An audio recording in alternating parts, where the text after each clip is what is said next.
The stage from Abilene ran 3 days late because of washed-out creek crossings, and by the time it lurched into Willow Creek, Margaret Sullivan had eaten nothing but a heel of bread and a hard-boiled egg she'd rationed across 46 hours of rattling misery. She stepped down onto the street with both bags in hand, her hat pinned at an angle that suggested she still had standards, and looked at the town. The way a general surveys a battlefield, she isn't sure she can win.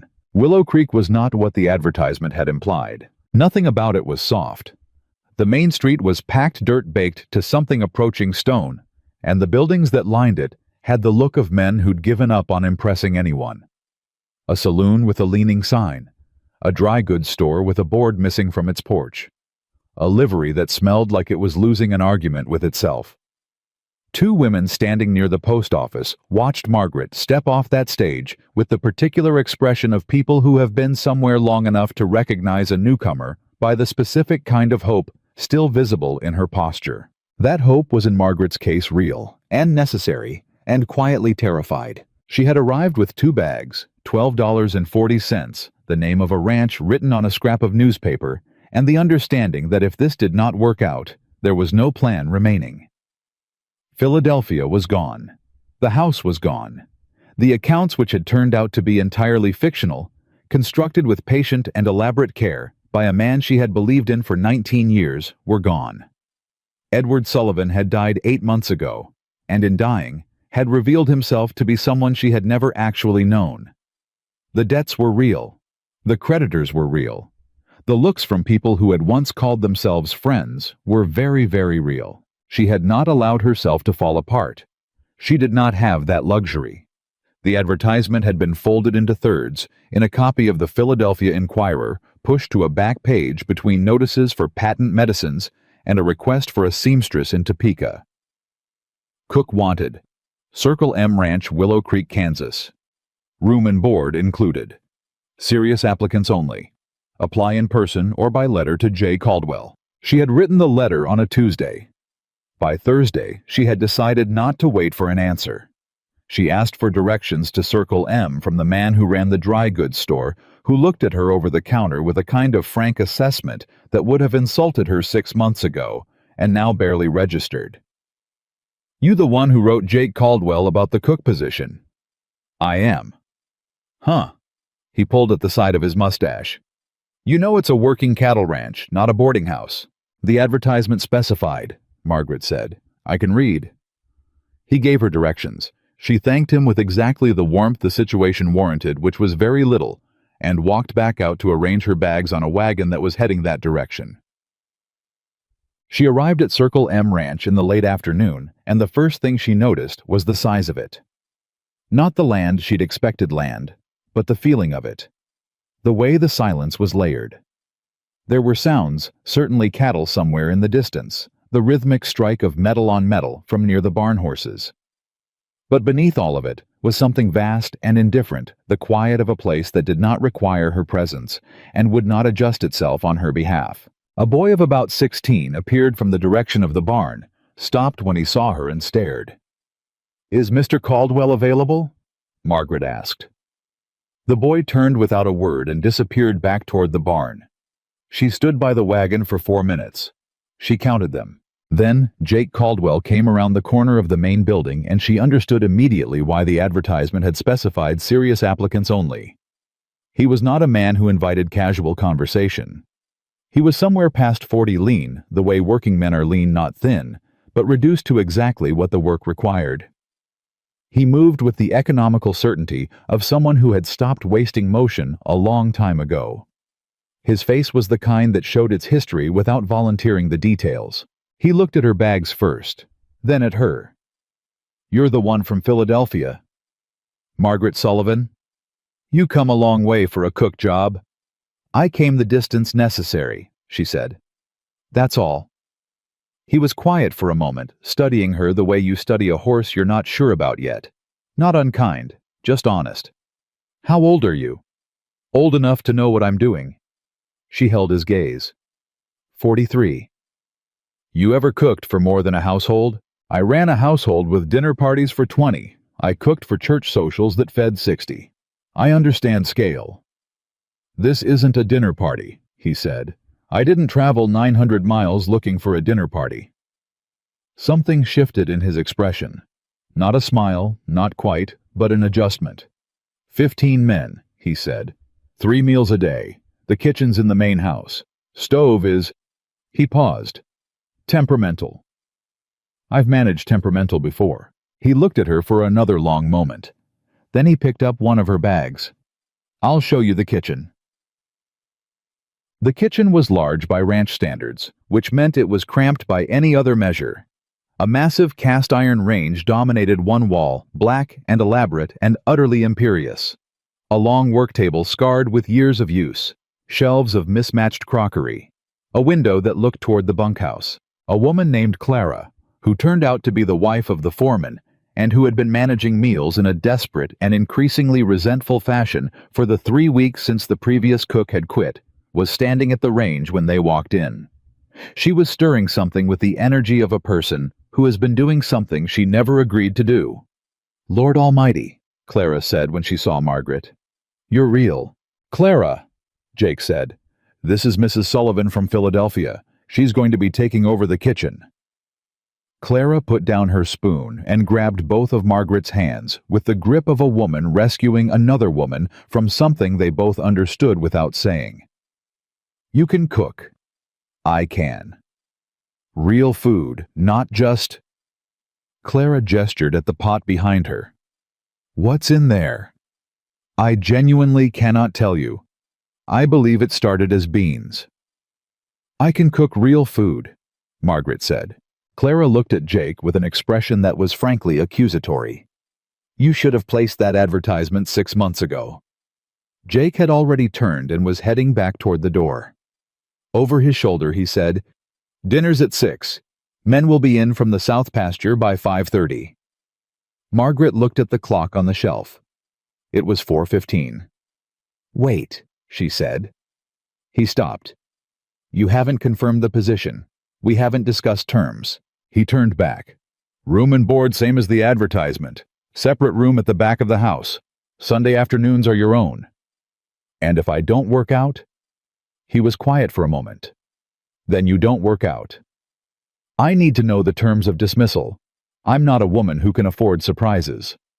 He looked at her steadily. You'll have 2 weeks' notice unless there's cause. Cause would be... He paused. Well, it hasn't come up. And the previous cook. Why did she leave? The pause this time was a fraction longer.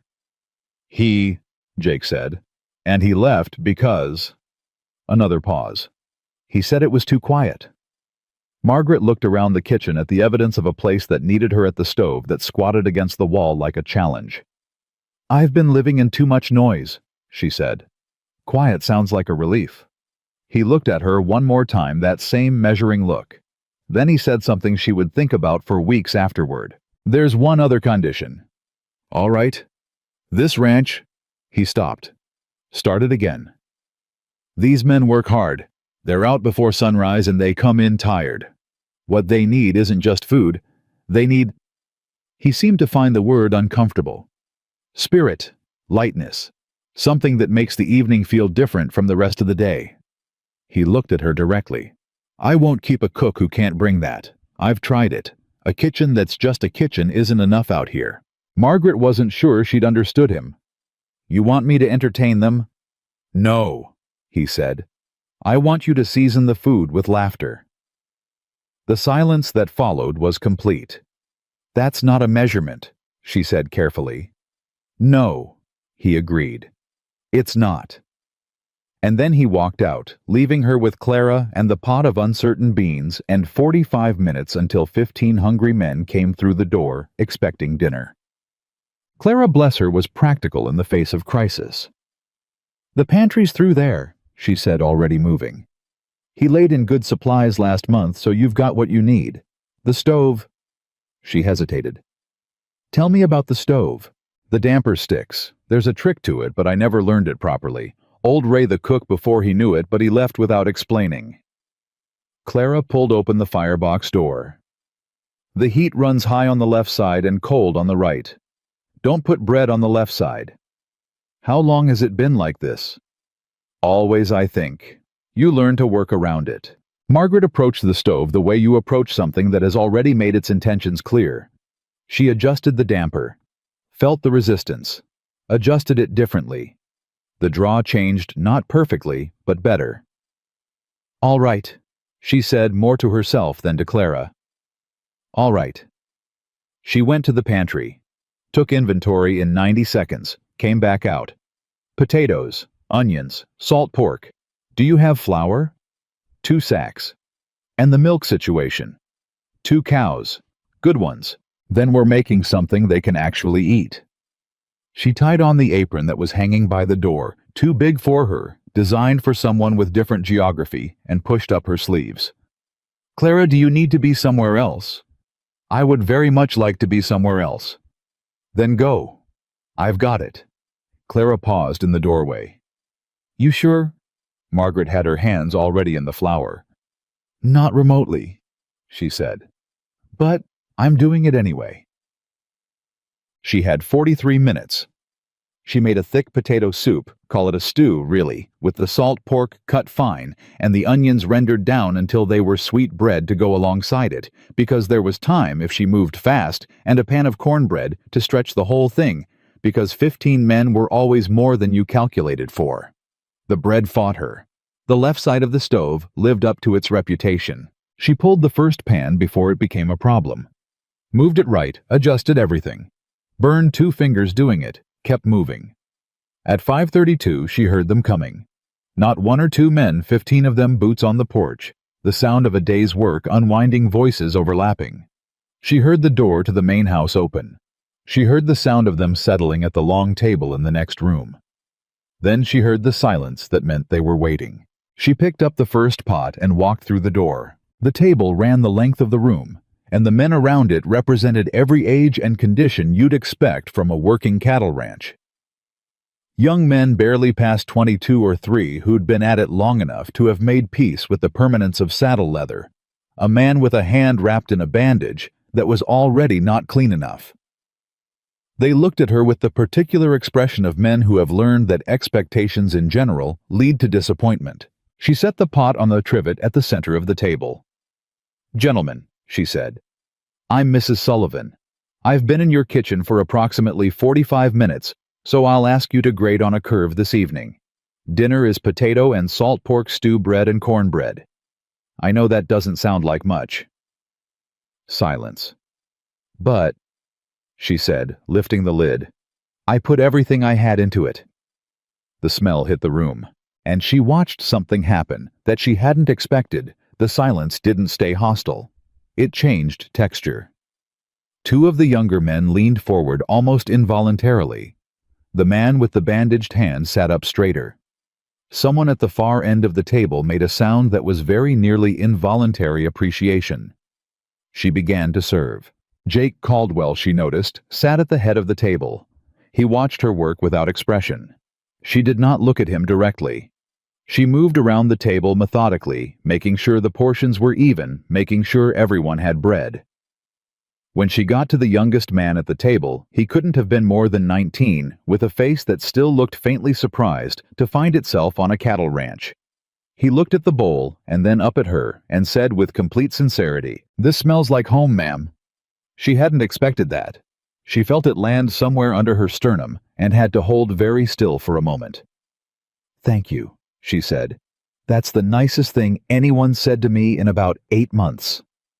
A man across the table, older with a gray-streaked beard, looked up. 8 months is a long time to go without a kind word." "It is," she agreed. "What happened 8 months ago?" She served the last bowl before she answered. "My husband died," she said. "And then I found out he'd lied to me for 19 years. She set the ladle down. "So I came here." The silence that followed was a different kind entirely. Then the youngest man, the one who'd mentioned home, said very quietly, "Well, you're here now." "I am," she said. "And so is the stew. Eat while it's hot. Choy." They ate. She went back to the kitchen. She stood at the sink and allowed herself exactly 30 seconds to feel the weight of the day, the traveling, the uncertainty, The 43-minute miracle she'd just managed to pull off, and then she picked up a cloth and started washing the pot. Behind her through the door she heard something. Conversation. Real conversation. Not the careful silence of men who are being watched, but actual voices overlapping someone, laughing at something. The sound of a table that has been fed and is now alive, in the way that fed people become alive. She hadn't done that on purpose. She hadn't planned it. She'd simply put everything she had into the pot and walked through the door, and somehow that had been enough to crack something open. She thought about what Jake had said. Season it with laughter. She still didn't know what that meant exactly, but she thought she was beginning to understand what it was in service of. He came into the kitchen after the men had cleared out. She was finishing the pots. He poured himself a cup of coffee from the percolator on the stove still hot, because she'd kept it, and stood at the window. "Stew was decent," he said. "It was the best I could do in 45 minutes. "I know." She kept washing. "The stove's left side runs too hot. Old Roy had a way with it. So will I by morning. I just need to understand its moods." She rinsed a bowl. "The way you understand a person's moods." He was quiet.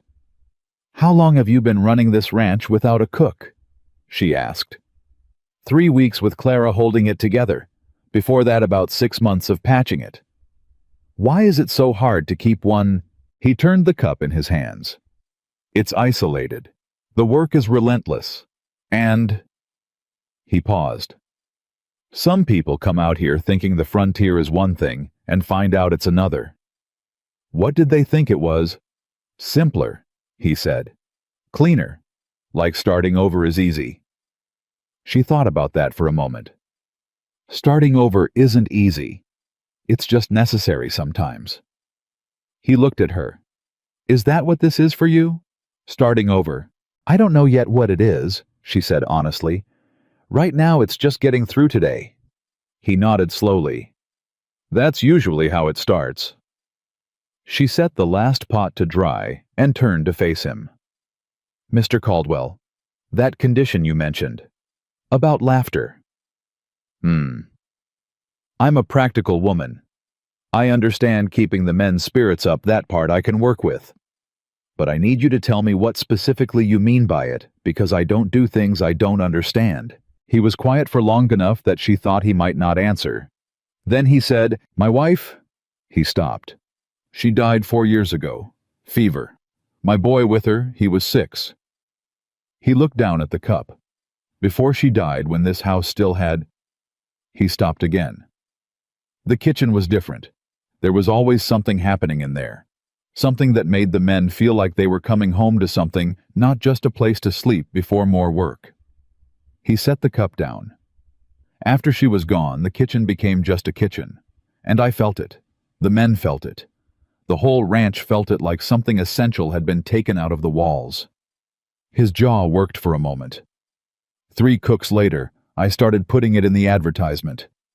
Not because I thought anyone would understand what I meant, but because I couldn't think of another way to say what I needed. Margaret stood very still.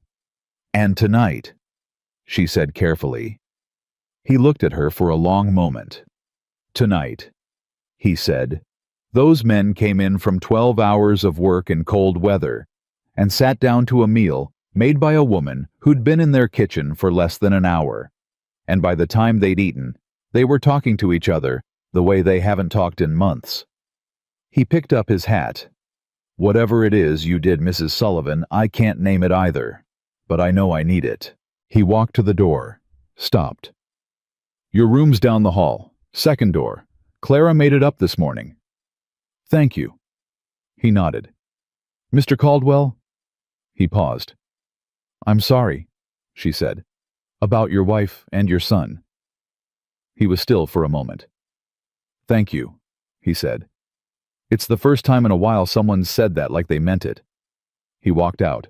Margaret stood alone in the kitchen she'd just won 45 minutes at a time, listening to the settling sounds of a ranch house at the end of a day, and understood something she hadn't known when she'd stepped off that stage. She had not arrived at a job. She had arrived at the wreckage of something that had once been whole, and the man who ran it was quietly, stubbornly, determinedly trying to put it back together without knowing exactly how, without any guarantee it would work just because he believed it was worth trying. She understood that feeling down to her bones. She turned off the kitchen lamp and went to find her room. Doug. The second day began at 4:45 in the morning, when the cold woke her before the light did. She lay still for exactly 60 seconds, a habit from Philadelphia, those long, awful months of lying in bed tallying what she'd lost. And then she made herself get up, because she had learned that stillness for her was the enemy. The kitchen was dark and cold. She built the fire in the range from the wood box beside it, remembered what Clara had told her about the damper, tried the adjustment she'd worked out the night before. The draw caught. The left side still ran hot, but she was already planning around it. She had breakfast ready: biscuits, salt pork, a pot of oatmeal coffee strong enough to stand up on its own by 6 o'clock. The men came in ones and twos. The youngest one, she'd learned his name, was Tommy. 18 years old, out from Missouri, appeared first.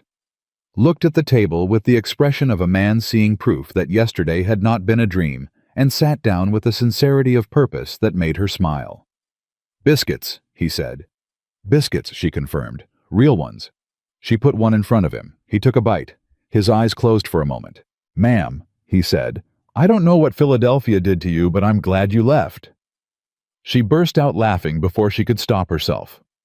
It was the first time she'd actually laughed, not the polite social performance of it, in longer than she could precisely calculate. Tommy looked startled. Then he grinned. Then the man coming through the door behind him. Hector, the foreman, Clara's husband, a compact and dignified man of 47, stopped and looked between the two of them. "What?" Hector said. "Nothing," Margaret said, still laughing. "Sit down, eat." Hector sat. Two more men came in. The sound of the table filling up, of coffee being poured, of biscuits being passed, was so ordinary and so essential that Margaret stood at the range and felt something dangerous begin to happen inside her chest. Hope. Small and fragile and absolutely unwelcome, because hope required you to be invested in an outcome, and she had recently learned what happened when outcomes failed. She pushed it back. There was work to do. By the end of the first week, she had learned the stove well enough to stop fighting it and start negotiating with it. She had learned which men had food preferences that mattered. Hector could not eat anything with too much pepper due to a stomach complaint he would never directly admit to, so she simply stopped using it heavily. Tommy would eat absolutely anything with butter on it.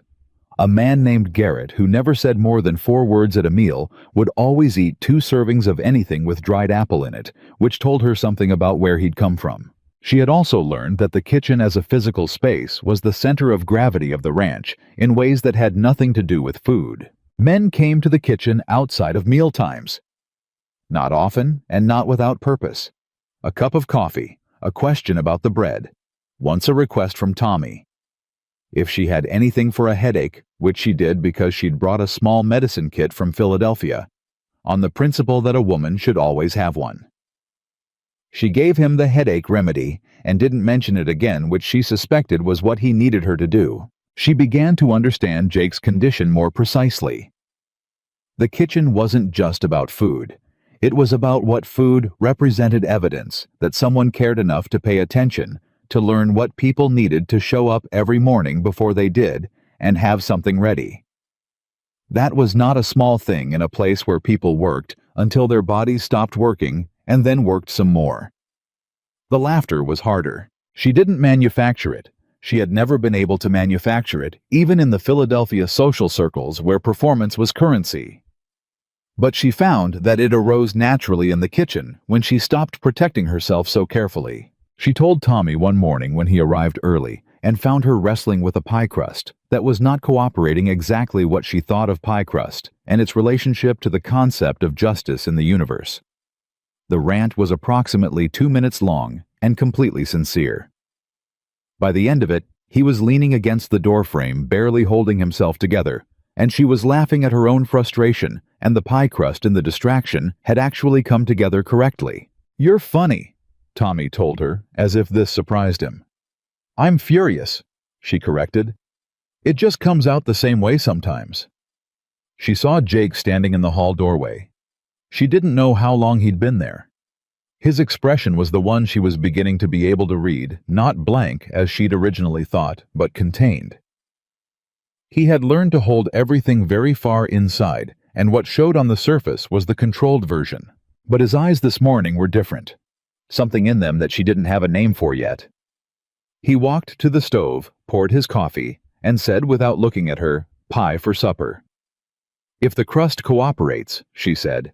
"It'll cooperate," he said. "How do you know?" He looked at her then. "Because you won't let it do otherwise." He walked out. Tommy looked at Margaret. Margaret looked at the doorway. "He doesn't say things like that," Tommy said. "Generally." "Like what?" "Things that sound like—" Tommy searched for the word. "Like he's paying attention." Margaret turned back to the crust. "Eat your breakfast," she said, "before it gets cold." But she was smiling at the work table, quietly to herself. And the pie that evening was extraordinary. She made sure of it. On the 9th day she found the box of books. It was at the back of a shelf in the pantry behind 2 sacks of rice she'd been reorganizing. A wooden crate not large filled with maybe 20 books battered well-read, some with cracked spines. She pulled one out. Walt Whitman. Leaves of Grass. She pulled out another. Tennyson. Another, a collection of American poetry she didn't recognize, worn through at the binding. She put them back carefully. Thought about it for the rest of the day. That evening, after the men had eaten and the kitchen was clean, she found Jake on the porch. It was the first time she'd sought him out specifically. "The books in the pantry," she said without preamble. He looked at her. "Were they your wife's?" He was quiet for a moment. "Some of them." "The poetry." "She loved Whitman," he said. "I never understood it, but I kept the books."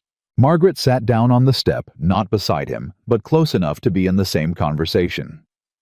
"I used to read in the evenings," she said. "Before. We had a good library." She looked out at the dark. "I haven't been able to read since Edward died. I pick up a book and I can't, the words don't stay." "It'll come back," he said. "You sound certain." "No," he said. "I just know it came back for me." He paused. "Eventually." She turned to look at him. In the dark, he was harder to read, which she suspected was why he favored evenings. "What did it come back with?" she asked. He thought about that for a long moment. "With the understanding that the person I lost, she was part of how I read before.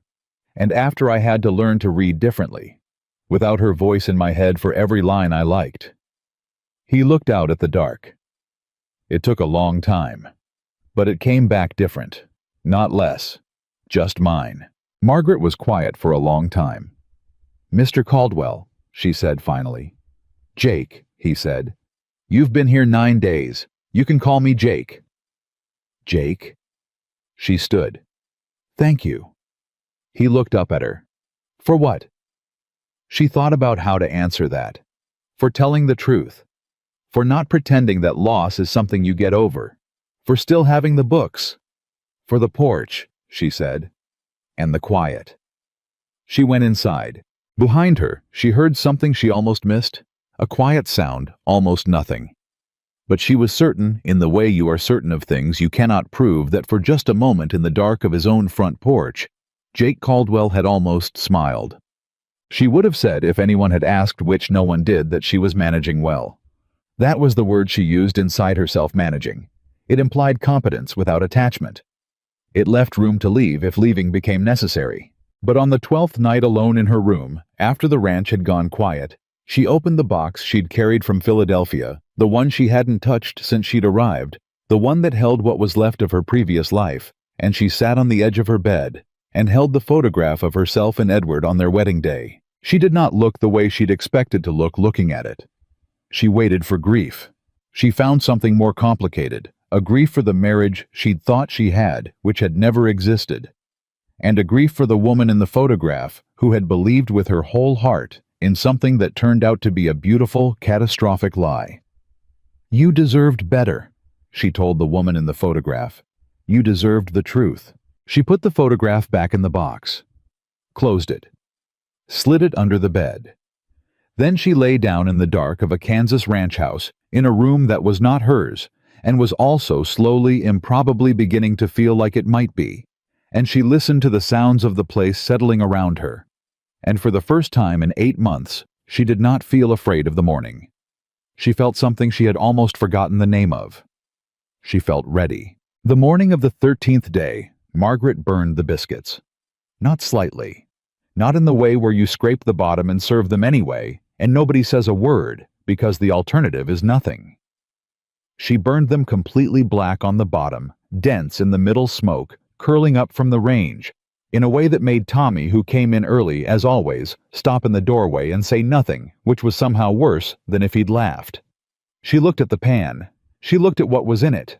Well, she said. I didn't say anything, Tommy offered. You were thinking it.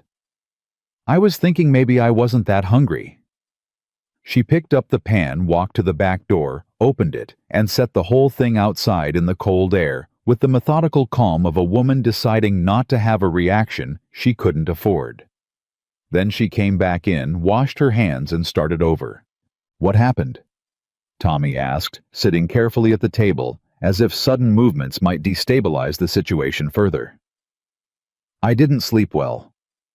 How come? She measured flour with the focus of someone using the task to keep themselves level. Dreams, she said. Old ones. Tommy was quiet for a moment. Then, with the particular courage of a 19-year-old who doesn't yet know which questions not to ask, about your husband. About my life, she said. Which included him, and then didn't. He thought about that.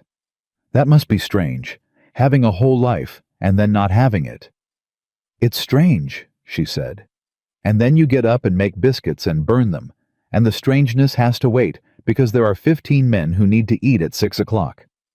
She glanced at him. That's not a complaint. That's actually what saves you. He nodded slowly with more understanding than she'd expected from someone his age. My dad died when I was 12, he said. What saved me was the cows. You still had to feed them. They didn't know to wait. She looked at him.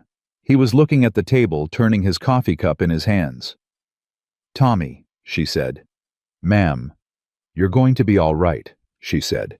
In general, as a person. He looked up surprised. Then he grinned that open, uncomplicated grin that made him look even younger. Yes, ma'am, he said. I expect so. The second batch of biscuits was perfect. She put them on the table at 5:58 and felt the specific satisfaction of a problem solved through stubbornness rather than skill, which was she was learning usually how things got solved out here. Jake came in last, as he always did, and sat at the head of the table, and she watched him notice, without any visible reaction, that the biscuits were slightly late. His coffee was already poured because she'd learned exactly when to have it ready. He picked it up, looked at the table, and looked at her. She met his eyes, said nothing. He said nothing. He drank his coffee. He ate his biscuits. He left, but he paused at the kitchen door on his way out and said without turning, Whatever happened this morning, you fixed it. She was already at the sink. I always do, she said. She heard something that might have been agreement, or might have been something warmer than that, and then he was gone. The trouble started on the 15th day, and it started with a man named Deke Harlan. She had not paid particular attention to Deke in the first 2 weeks, which was partly her mistake. He was somewhere past 50, heavy-set, with the particular manner of a man who had been somewhere long enough to have opinions about who belonged and who didn't. He sat at the far end of the table and ate without speaking, and looked at things longer than was strictly necessary. She had categorized him as private and moved on. She should have looked closer. It began with small things. A bowl returned to the kitchen with less than half its contents consumed and no explanation. A comment made to the man beside him, but loud enough to carry about how the coffee had been better before. Nothing direct, nothing she could address without seeming like she was overreacting to nothing. Then on the 15th day, Garrett came into the kitchen after supper while she was cleaning up. Garrett was the quiet one, 4 words at a meal on a good day, and the fact that he'd sought her out specifically was enough to make her stop and pay attention. "Deke's been talking," Garrett said. She kept her hands in the wash water. "About what?" "About you." He was looking at the window over the sink. "Says you won't last. Says a woman like you, he means a city woman. A widow woman doesn't belong on a working ranch, and it's only a matter of time before you figure that out." He paused. "Says Jake's going soft taking in strays." She was quiet for a moment. The water was getting cold. "Is this something the other men agree with?" she asked. "No," Garrett said. "But Deke's been here 11 years. That carries weight whether it should or not." She pulled her hands out of the water and dried them. "Thank you, Garrett." He nodded once and left. That was the whole of it, 4 sentences, which for Garrett was essentially a speech. She thought about it through the rest of the cleaning. She thought about it in her room that night. She thought about what a woman in her position, a woman with nothing to fall back on in a place where she had no history and no standing except what she built from scratch, could reasonably do. She could go to Jake. She rejected that almost immediately. She had not traveled 900 miles to ask a man to handle her problems. She could confront Deke directly. She thought about that longer. The problem with direct confrontation was that it required the other person to be capable of shame, and men like Deke, in her experience, had spent considerable effort making themselves shame-resistant. She could do nothing and let the work speak for itself. That was the option she kept coming back to. Not because it was passive, she had never been passive in her life, but because it was the only answer that didn't hand Deke the power to define the terms of the conflict. She would do nothing. She would do the job better than anyone could argue with, but she would not pretend she didn't know. The next morning, she made apple pie. Not for dessert for breakfast, alongside the eggs and salt pork, a full pie that she cut into 15 equal pieces and put on the table without comment, as if this were a completely normal occurrence, which it was not. There was a silence when they saw it. Then Tommy said, "Is that apple pie?" She confirmed. "Eat your eggs first." The eggs disappeared with record speed. When she brought the pie slices to the table, she served everyone in order. When she got to Deke, she set his piece in front of him with exactly the same care she gave everyone else's. She looked at him when she did it, not long, not meaningfully, just the natural look of someone making sure the plate had landed correctly. He looked at the pie. He looked at her. He said nothing. She went back to the kitchen. She heard the sounds of 15 men eating pie at 7 in the morning, and she heard underneath it the particular sound of a room that had collectively decided not to take sides, which was not a victory, but was also not a defeat. Later, when she was clearing the table, Hector stopped beside her. Hector was not a man who said things without meaning them. Clara had told her that in the first week, and she'd found it to be accurate. "Good pie," he said. "Thank you." "Good morning for pie," he said. He picked up 2 plates to carry them to the kitchen. He didn't usually do that. Makes people remember that somebody went to the trouble. She looked at him. He looked back with the expression of a man who has said exactly what he meant and doesn't need to repeat it. "Thank you, Hector," she said. He nodded and carried the plates through. She thought, this is how you fight that kind of war. Not with words. With pie at 7 in the morning and a foreman who carries plates. 2 days later, the stove broke. Not the temperamental and fixable kind of broke she'd gotten used to. The damper mechanism seized completely, and the draw reversed, and she stood in the kitchen at 5:30 in the morning with smoke going the wrong direction, and breakfast supposed to be on the table in 90 minutes and 15 men who were going to be coming through the door expecting to eat. She assessed the situation for approximately 45 seconds. Then she went and knocked on Jake's door. She had not done this before. She stood in the hallway and knocked twice, and he answered faster than she expected, already dressed, because she would learn later he was always up by 4:30. He took one look at her expression and said, "What's wrong?" "The stove damper has seized. I can't cook on it. I need to know if there's another option, or if you have tools I can try." He was already moving past her toward the kitchen. She followed. He looked at the stove, looked at the smoke situation, put his hand near the damper mechanism. I've got a toolkit in the barn, he said. Give me 10 minutes. I have 70 minutes, she said. Make it 5. He looked at her. Then he went. He came back in 4 minutes with a leather roll of tools. He worked on the damper while she watched, and she did not stand back and wait. She stood beside him close enough to see what he was doing, because she was going to have to understand this if it happened again. Hand me the narrow one, he said without looking up. She looked at the tools, found the narrow one, handed it. You're watching. I'm learning, she said. You don't have to learn this. I can fix it when it goes wrong. You're not always in the barn, she said. Hand me that back, I want to try it. He paused, looked at her, handed the tool back. Turn it left, he said. Not hard feel for the resistance. She turned it, felt the resistance. Like this? A little more. There, stop. He reached over and held the mechanism while she turned. Their hands were very close together. Neither of them mentioned it. Now pull it toward you while you turn. She did. Something shifted. The draw changed, reversed, caught.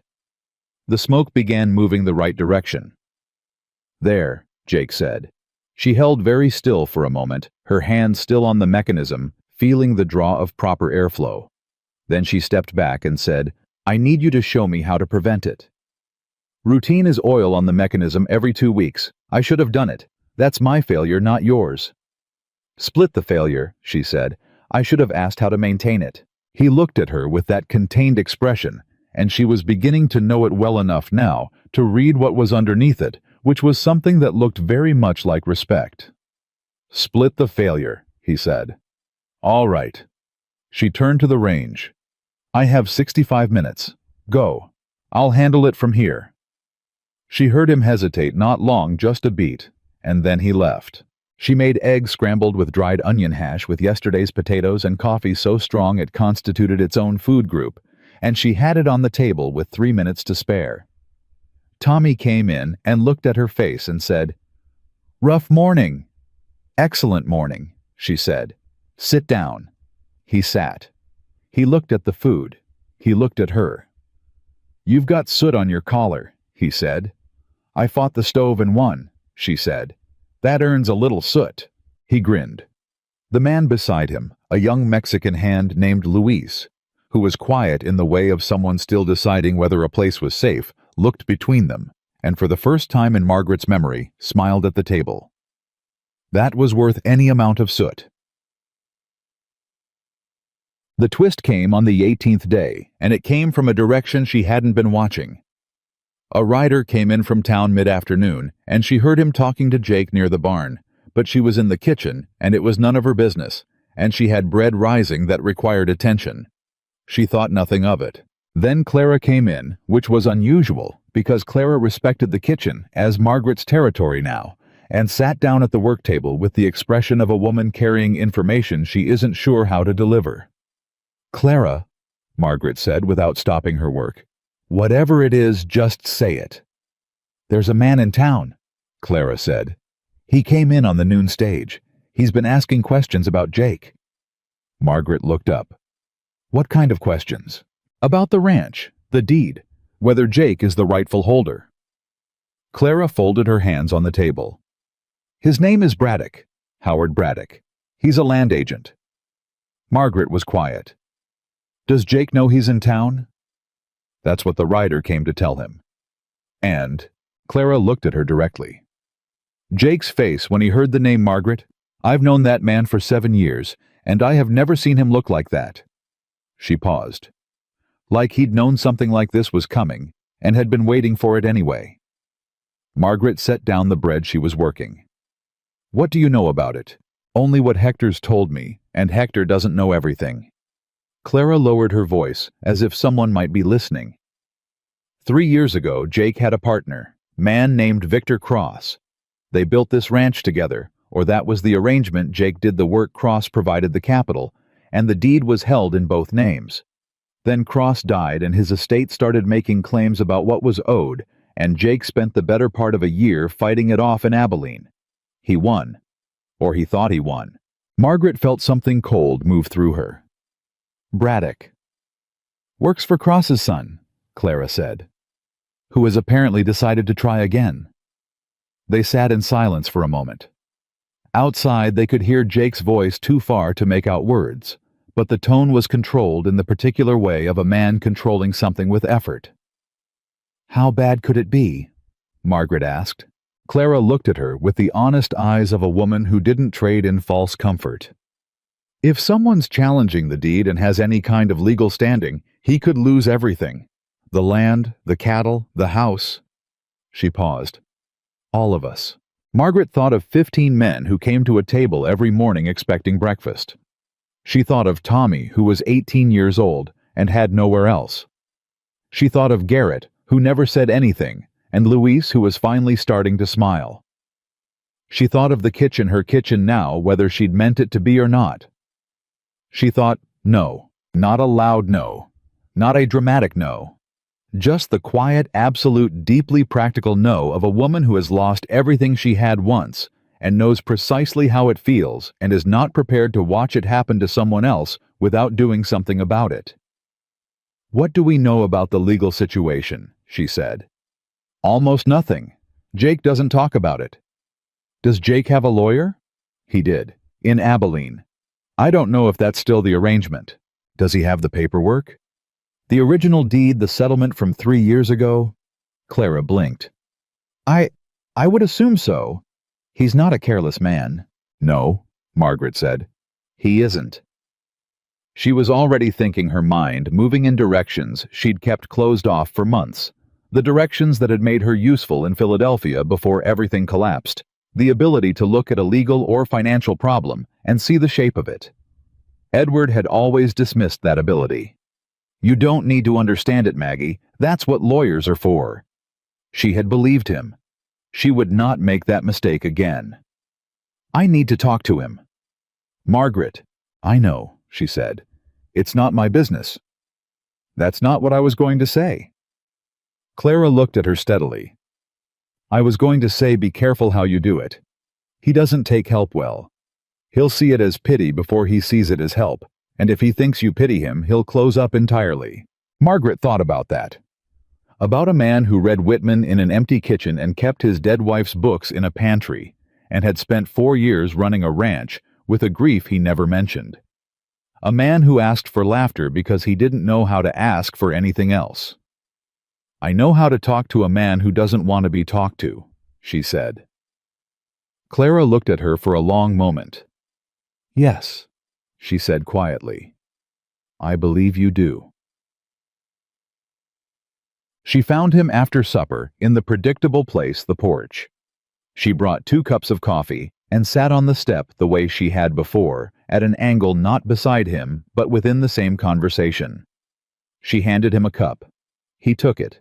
She said nothing for a while. Let the quiet do its work. Then, Clara told me about Braddock. His jaw tightened. She watched it. Clara talks too much. Clara loves this ranch, Margaret said. That's why she told me. He was quiet. How serious is it? She asked. I don't know yet. But you have a sense. His hands wrapped around the cup. Victor Cross's boy has been building a case for 2 years. He's got money, and he's got lawyers, and he's got patience. The words came out measured the way you measure out something finite. I got the deed cleared in 62. I thought that was settled. Apparently his lawyers found a clause in the original partnership agreement they're claiming, something about right of succession. Have you seen the document they're citing? He looked at her. Not yet. You need to see it, she said. Before anything else. Before you talk to a lawyer, before you respond to anything Braddock does, you need to see the specific language they're claiming gives them standing. He was watching her carefully. You know about legal documents. I know about documents, she said. When my husband's debts came due, I spent 4 months reading every contract, every agreement, every note he'd signed in 19 years. I didn't have a lawyer at first. I couldn't afford one, so I had to learn to read the documents myself. She paused. I got fairly good at it. He was quiet for a long moment. Did it help? In the end, no, she said. The debts were real. But I understood what was real and what was posturing, which is worth something. Creditors depend on you not knowing the difference. He turned the cup in his hands. She could see him deciding something. The partnership agreement is in my office, he said, in the bottom drawer of the desk. The settlement from 62 is with it. She looked at him. You're showing me where it is. You said you can read documents. I can. Then read them. His voice was even, but something underneath it wasn't. Tell me what they're going to use against me. She held his gaze. All right. This doesn't leave the house, he said. Of course not. He nodded once, drank his coffee, looked out at the dark. After a moment, he said quietly, as if he was saying it to himself as much as to her. I built this ranch from nothing. Not from Cross's money. His money got us started, but everything after that was 15-hour days and bad winters and cattle drives that almost broke us twice. If they take it, they won't, she said. He looked at her. You don't know that. No, she said. But I know that a man who fought this off once knows how to fight it off again. And I know that now you have someone who can read the documents and tell you exactly where the weak points are. She met his eyes directly. You're not alone in this kitchen, Jake. And you're not alone in this either. The silence that followed was the longest one they'd had.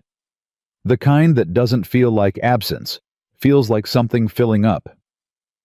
You came here to cook, he said finally. I came here to survive, she said. Those are different things. She stood, picked up her cup. I'll look at the documents tonight. I'll tell you what I find in the morning before the men are up. She went inside. In the hallway, she stopped, pressed one hand flat against the wall, and breathed. She had not meant to get this involved. She had come here for a room and a purpose, and nothing more complicated than that. She had meant to cook breakfast and wash pots, and not build anything that could be taken from her again. But 15 men came to that table every morning, and one of them sat at the head of it, and kept his dead wife's poetry in the pantry, and had just handed her the drawer that held everything he had. She had no choice. She never really had. She went to the office. She found the drawer. She lit the lamp and sat down with the documents and began to read. She read for 3 hours.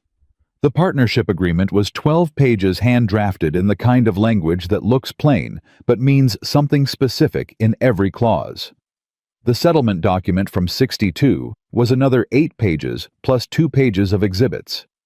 She read everything twice, made notes on the back of an envelope she found in the drawer, and by the time the lamp started running low, she had a clear picture of the situation. It was not as bad as it could have been. It was also not simple. The clause Cross's lawyers were apparently citing gave the surviving partner's estate the right to demand a review of asset distribution in the event of a dissolution of the partnership. But the 62 settlement had included a specific waiver of that right signed by the executor of Cross's estate. The question was whether the executor had legal standing to sign that waiver, given that Cross's son had been a minor at the time, and could arguably claim his interests had not been properly represented. That was the wedge they were trying to use. It was thin, but thin wedges in experienced hands could split things wide open. She sat back and looked at her notes. The answer, if there was one, was in the executor's standing. If the executor had been properly appointed and had proper authority, the waiver held and the case was weaker than it looked. If there was any question about the appointment, it got complicated. She needed to know about the executor. That was the thread to pull. She closed the documents, stacked them carefully, put them back in the drawer exactly as she'd found them, put the envelope of notes in her apron pocket. She went to bed at 11:30. She lay in the dark and thought about a man on his own porch who had just handed her the drawer with everything in it. Not because he trusted easily. She understood already that he did not. But because he was a man who, when he had to make a decision, made it completely. And he had decided somewhere between coffee and the dark that she was someone he could hand the drawer to. She thought, be careful, Margaret. And then she thought, it's already too late for that. She was careful about a great many things. She had not been careful about this ranch or this kitchen or these 15 men who came to her table every morning and left slightly more human than they arrived. She had not been careful, and she was not sorry. She closed her eyes and slept without dreaming for the first time in months. In the morning, she was up before 4. She had the coffee on and her notes organized on the work table when she heard his boots in the hall earlier than usual, which told her he hadn't slept well either. He came into the kitchen and stopped when he saw her there, lamp on notes laid out, coffee waiting. He poured a cup, sat across the work table from her. "What did you find?" he said. She told him. All of it, the clause, the waiver, the executor question. She told him plainly without softening it because she had learned that men who do not want pity also do not want false comfort, and Jake Caldwell specifically would rather hear a hard truth than a gentle lie. When she finished, he was quiet for a long moment. "The executor was a man named Pierce," he said. "James Pierce. He was Cross's lawyer and his appointed executor. It was in Cross's will, which was filed and probated in Abilene." "Then his standing was proper," she said. "The waiver should hold." "Should." "Yes," she said, "should." The question is whether Cross's lawyers can argue that a minor's interests were inadequately represented regardless of the executor's standing. It's a weaker argument, but it's not impossible. She looked at him directly. "You need your Abilene lawyer. You need him to pull the probate record for Cross's will and confirm the executor appointment, and you need that in hand before Braddock makes any formal move." Jake looked at her for a long moment. She held the look without flinching. "Why are you doing this?" he said. She thought about several answers, chose the true one. "Because this ranch is full of people who need it to stay standing," she said. "And because someone needs to be the person who reads the documents, and apparently that's me." He looked at her, that contained look, but beneath it something that was very close to undone. "Margaret," he said. It was the first time he'd used her given name. She felt it land. "Write to your lawyer today," she said. "I'll have breakfast ready in an hour." She turned back to the range. Behind her she heard him stand. She heard the sound of him picking up his cup. She heard him stop in the kitchen doorway. "Thank you," he said. His voice was low, and it held something in it that neither of them would name yet, but that sat in the kitchen between the lamp and the coffee pot and the notes on the back of an envelope like a thing that had always been there waiting for them to notice. She kept her eyes on the range. "Go write the letter," she said.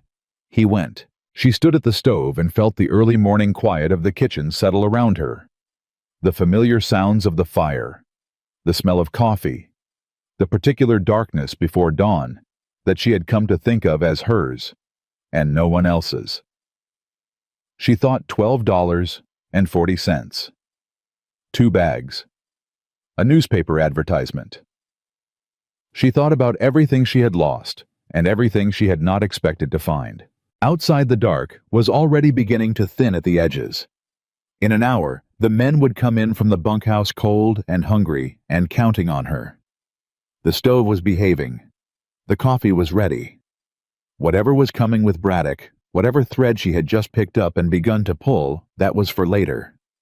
For now, there was this a kitchen that needed her a day that was starting, and the particular hard-won piece of a woman who had found her footing in the last place she'd expected. She picked up the spatula and got to work. Jake's letter to Abilene went out on a Tuesday. By Thursday, Margaret had stopped waiting for a fast answer and started preparing for the possibility that the answer, when it came, would not be good. She did not share this with anyone.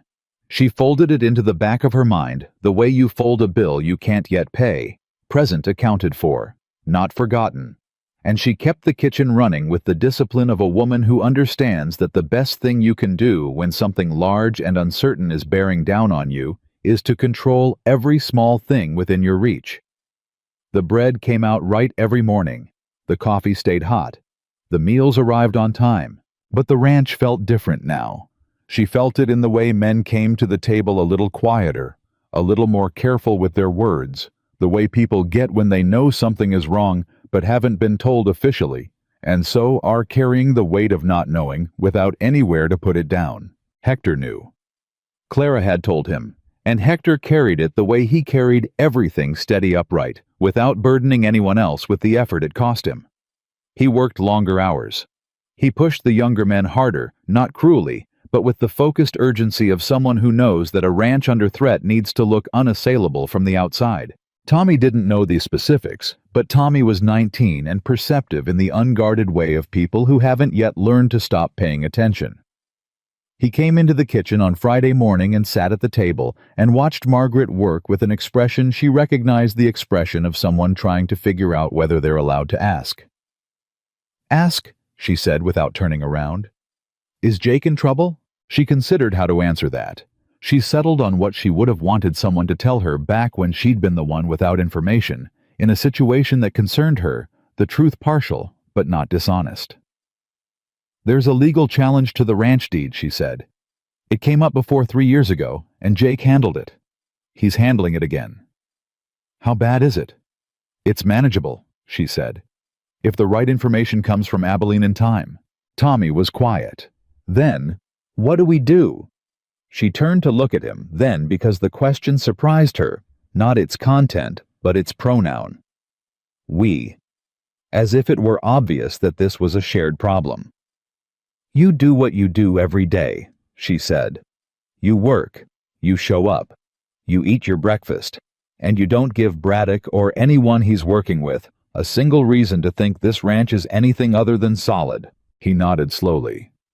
"My dad used to say when things got bad, you don't let it show on the outside. You keep doing the work." "Your dad was right," she said.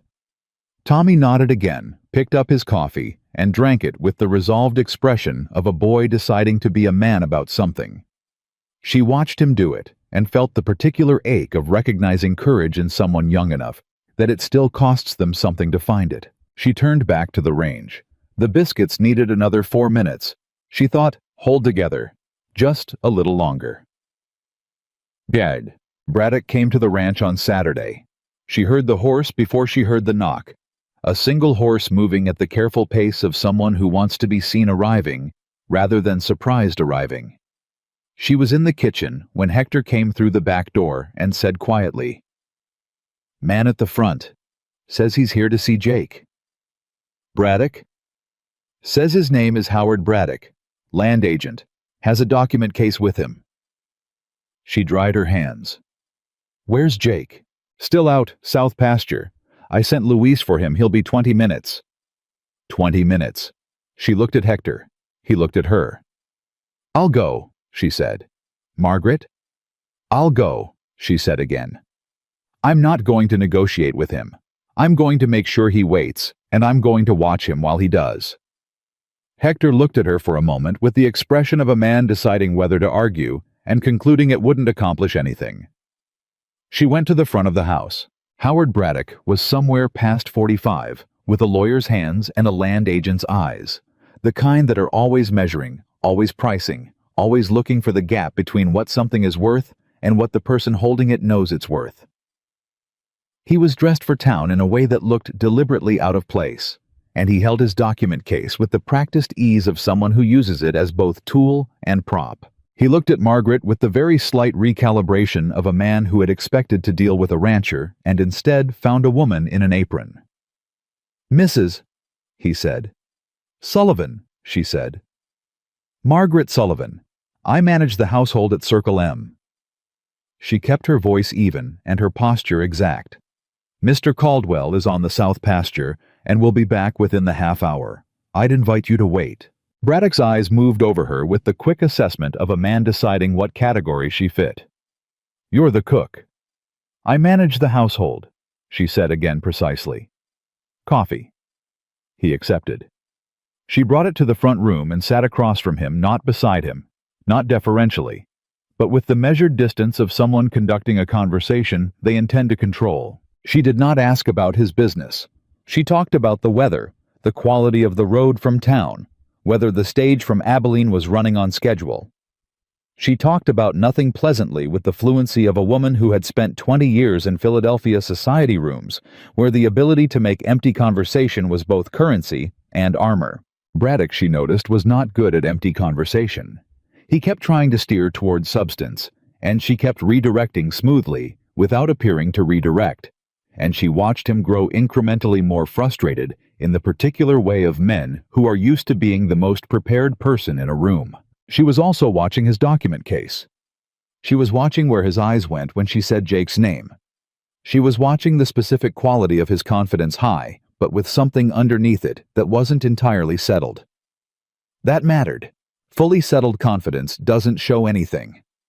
The fact that she could see something underneath Braddock's told her what she'd suspected. The case was not as solid as he wanted Jake to believe. Jake came through this door at the 22-minute mark, still in his work clothes, with the controlled expression he used when he needed to manage a situation without letting it manage him. He looked at Margaret first, a quick questioning look, and she gave him the smallest nod she could make legible. "I have information. You're all right. Proceed." He looked at Braddock. "Mr. Braddock." "Mr. Caldwell?" Braddock set his coffee down, picked up his document case with the movement of a man shifting into professional mode. "I appreciate you seeing me." "You didn't give me much choice," Jake said. "Sit down." Margaret stood. "I'll leave you." "Stay," Jake said. Braddock looked between them. "This is a legal matter, Mr. Caldwell. Perhaps—" "Mrs. Sullivan manages my household and has my confidence," Jake said. "She stays." There was a pause. Braddock reassessed. She watched him do it, watched him decide that making an issue of her presence would cost him more than it gained and settle. "As you wish," he said. He opened the document case. What Braddock laid out over the next 40 minutes was, as Margaret had suspected, built on the executor question. He had documentation, a legal brief prepared by the firm representing Cross's son, citing precedent from 2 territorial court cases, and arguing that the executor's waiver had been signed without proper consideration of the minor's future interests. It was well constructed. She had to give his lawyers that. They had found the thinnest possible thread in the 62 settlement and had pulled it until it looked like more than a thread. She sat and listened and did not speak. She watched Jake listen, watched the way he held himself through it absolutely still, the way a man holds still when he knows that any movement might betray how much he cares. His hands were flat on his thighs. His jaw was level. When Braddock finished, he put a document on the table. Cross's estate is prepared to offer a settlement. Mr. Caldwell retains operational control of the ranch and 60% of the assessed land value in exchange for a release of the deed claim. Jake looked at the document, did not touch it. "You're asking me to give up 40% of my land," he said. "Land I built and paid for and legally settled 3 years ago." The estate believes wrong," Jake said. His voice was very quiet, very level. Margaret had heard enough of his voices now to know that this was the dangerous one. "I'm not signing anything, and I'd like you to leave my property." Braddock's composure held, but only barely. "Mr. Caldwell, if this goes to court—" "Then it goes to court," Jake said. He stood. "I've done it before. Done it." Braddock stood also. He picked up his document case with the movements of a man recalculating. "The offer has a deadline," he said. 2 weeks. After that, the estate files formally, and the process becomes considerably more expensive," Jake said. "For everyone. Yes, I know how this works." He walked to the door and opened it. "Good day, Mr. Braddock." Braddock looked at Margaret, a quick, sharp look, as if she might be the more reasonable party. She looked back at him with the pleasantly blank expression she had cultivated over 2 decades of Philadelphia social occasions, which communicated nothing except that she was entirely comfortable with the current situation. He left. Jake closed the door. The sound of the horse moving away filled the silence. Then he sat back down. He put his elbows on his knees and his face in his hands and stayed like that for exactly long enough that Margaret understood he needed a moment and did not fill it. When he looked up, he said, "Tell me what you saw." She sat forward. "His lawyers built it well, but not well enough. The executor argument is their whole case. There's nothing else holding it up. If you can get confirmation from your Abilene lawyer that Pierce's appointment was formally probated and that the waiver was executed within the proper scope of his authority, The brief falls apart. She paused. But Jake, 2 weeks is not much time. I know. Has your lawyer responded? Not yet. Write again today. Tell him 2 weeks. Tell him you need the probate record for Cross's will and Pierce's appointment documentation specifically. She held his gaze. And tell him that if he can't produce it in 10 days, you need to find someone who can. He looked at her for a long moment. You understand you don't have to. I know I don't have to, she said. I'm choosing to. Why? She thought about it. She thought about the right answer and the true answer and whether they were the same thing. Because I spent 19 years in a house where I wasn't allowed to use what I knew, she said. And I'm not interested in going back to that. He held her gaze. Something moved through his expression that she couldn't fully read. Gratitude, yes, but also something that was almost painful, as if what she'd said had landed somewhere close to a wound. All right, he said quietly. Write the letter, she said. I have to get back to the kitchen. Lunch is in 40 minutes. She stood. He stood. They were closer than they usually stood. The conversation had drawn them both forward without either of them noting it, and for a moment neither of them moved back. Then she said, You held your ground well in there. You kept him talking for 20 minutes before I got here, he said. That was holding ground. She picked up her apron from the chair where she'd set it. That wasn't strategy, she said. I genuinely wanted to know if the stage from Abilene was running on time. He laughed. She had not heard him laugh before, not a real one, full and unguarded, and it hit her like something physical, the sound of it, the way it changed his face entirely. She went back to the kitchen before her own expression could do anything she'd have to explain. The letter to Abilene went out that afternoon marked urgent. Margaret wrote it herself. Jake dictated she wrote because her handwriting was clearer and her legal phrasing more precise, and they both understood this without having to say so. When it was done, he read it over and said, This is better than what I would have written. You would have written something like the situation is urgent and your assistance is required, she said. Lawyers respond to specificity. I told him exactly what documents you need and exactly why and exactly what timeline you're working with. You've dealt with lawyers before. More than I ever wanted to, she said. After Edward... She stopped. He waited. When the creditors came, she said more quietly. Some of them sent lawyers. I had to learn to read what they put in front of me, because if I didn't understand it, I signed it, and if I signed it without understanding it, I lost more. She set the pen down. I lost a great deal regardless, but I lost less than I might have. I'm sorry, he said, for what he put you through. She looked at him. I'm not sorry, she said. Not anymore.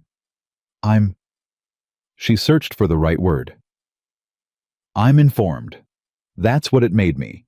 And informed turns out to be useful. He looked at her with that look, the one she'd stopped trying to classify, because it didn't fit any category she had a name for. Yes, he said. It does. The answer came from Deke that evening, and it came in the worst possible form.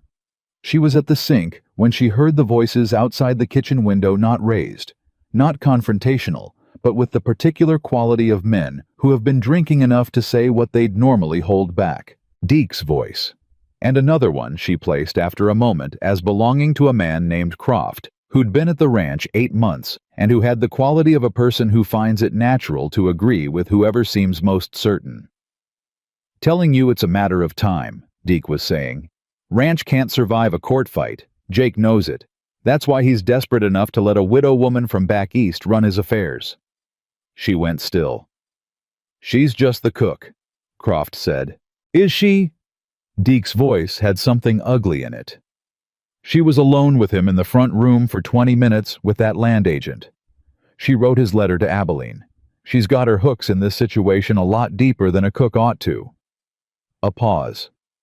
Women like her, they come out here with nothing, and they find a man with something, and they don't let go until they've got what they came for. She stood at the sink with her hands in the water and felt something move through her that was cold and precise and very, very old.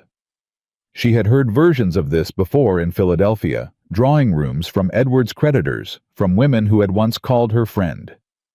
The particular cruelty of being reduced to a motive when you had actual substance.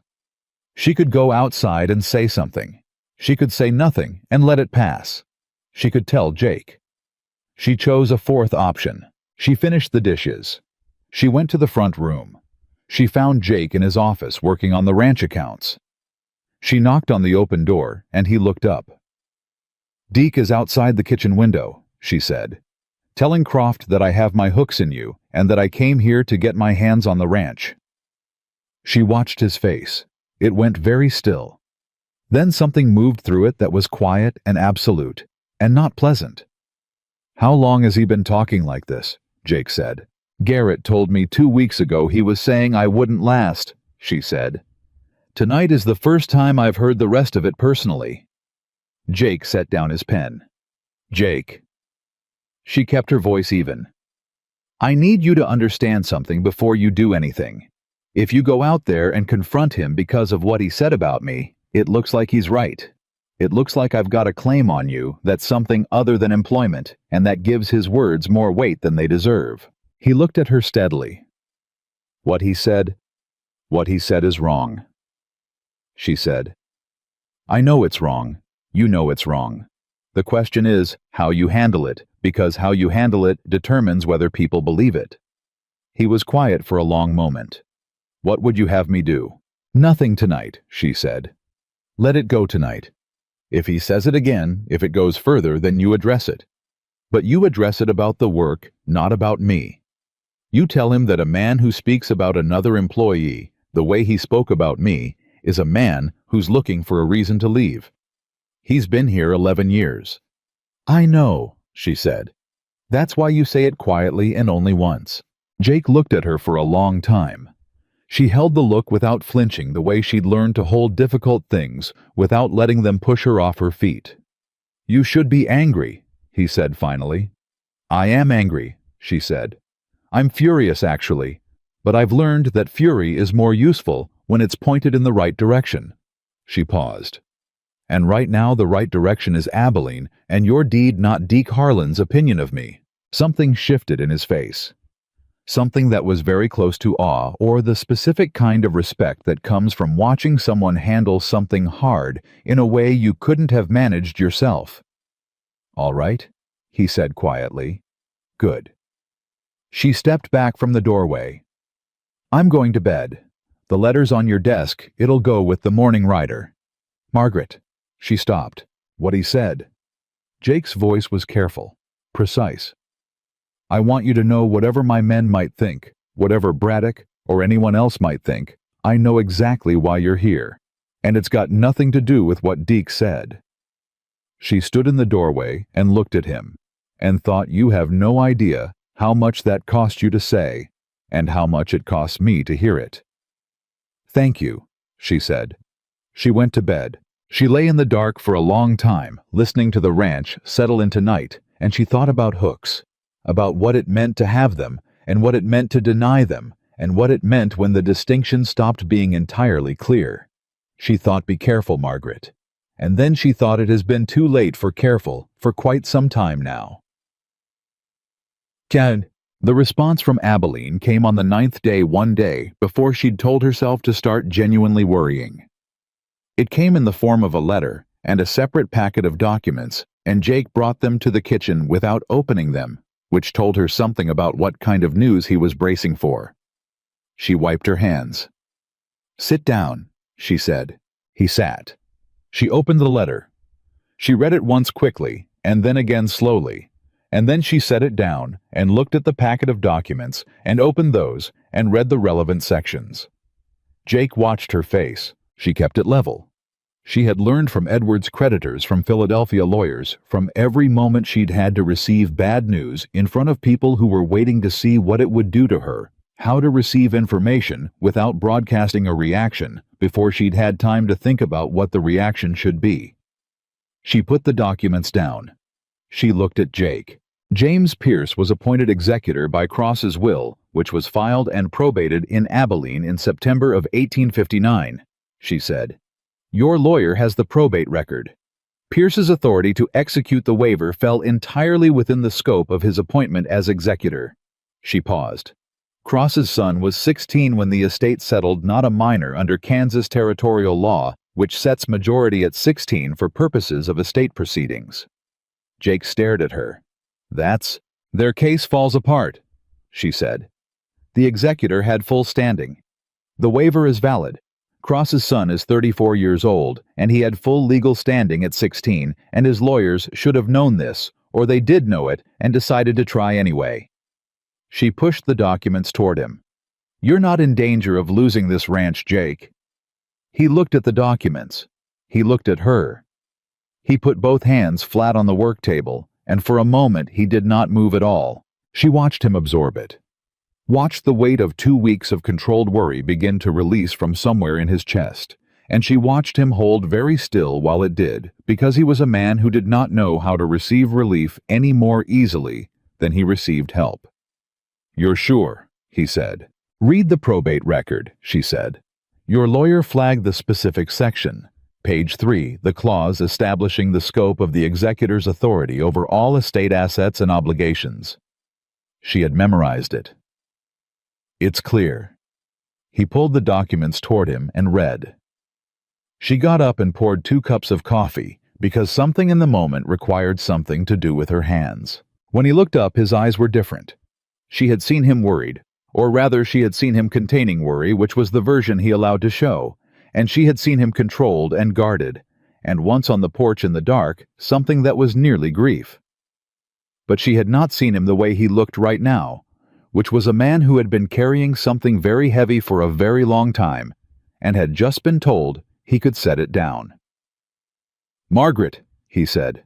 She put his coffee in front of him. Write to your lawyer. Tell him to respond to Braddock's firm formally citing the probate record and the scope of the executor's authority.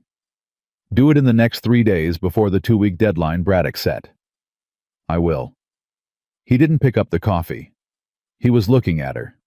What you've done over the past 2 weeks. I read documents, she said. That's all. That's not all, he said, and his voice had something in it she hadn't heard before. Not the careful, contained version. Something underneath that. I've had lawyers, and I've had Hector, and I've had 15 good men on this ranch, and none of them did what you did. None of them sat down with those documents at 11 o'clock at night and came back in the morning with an answer. He paused.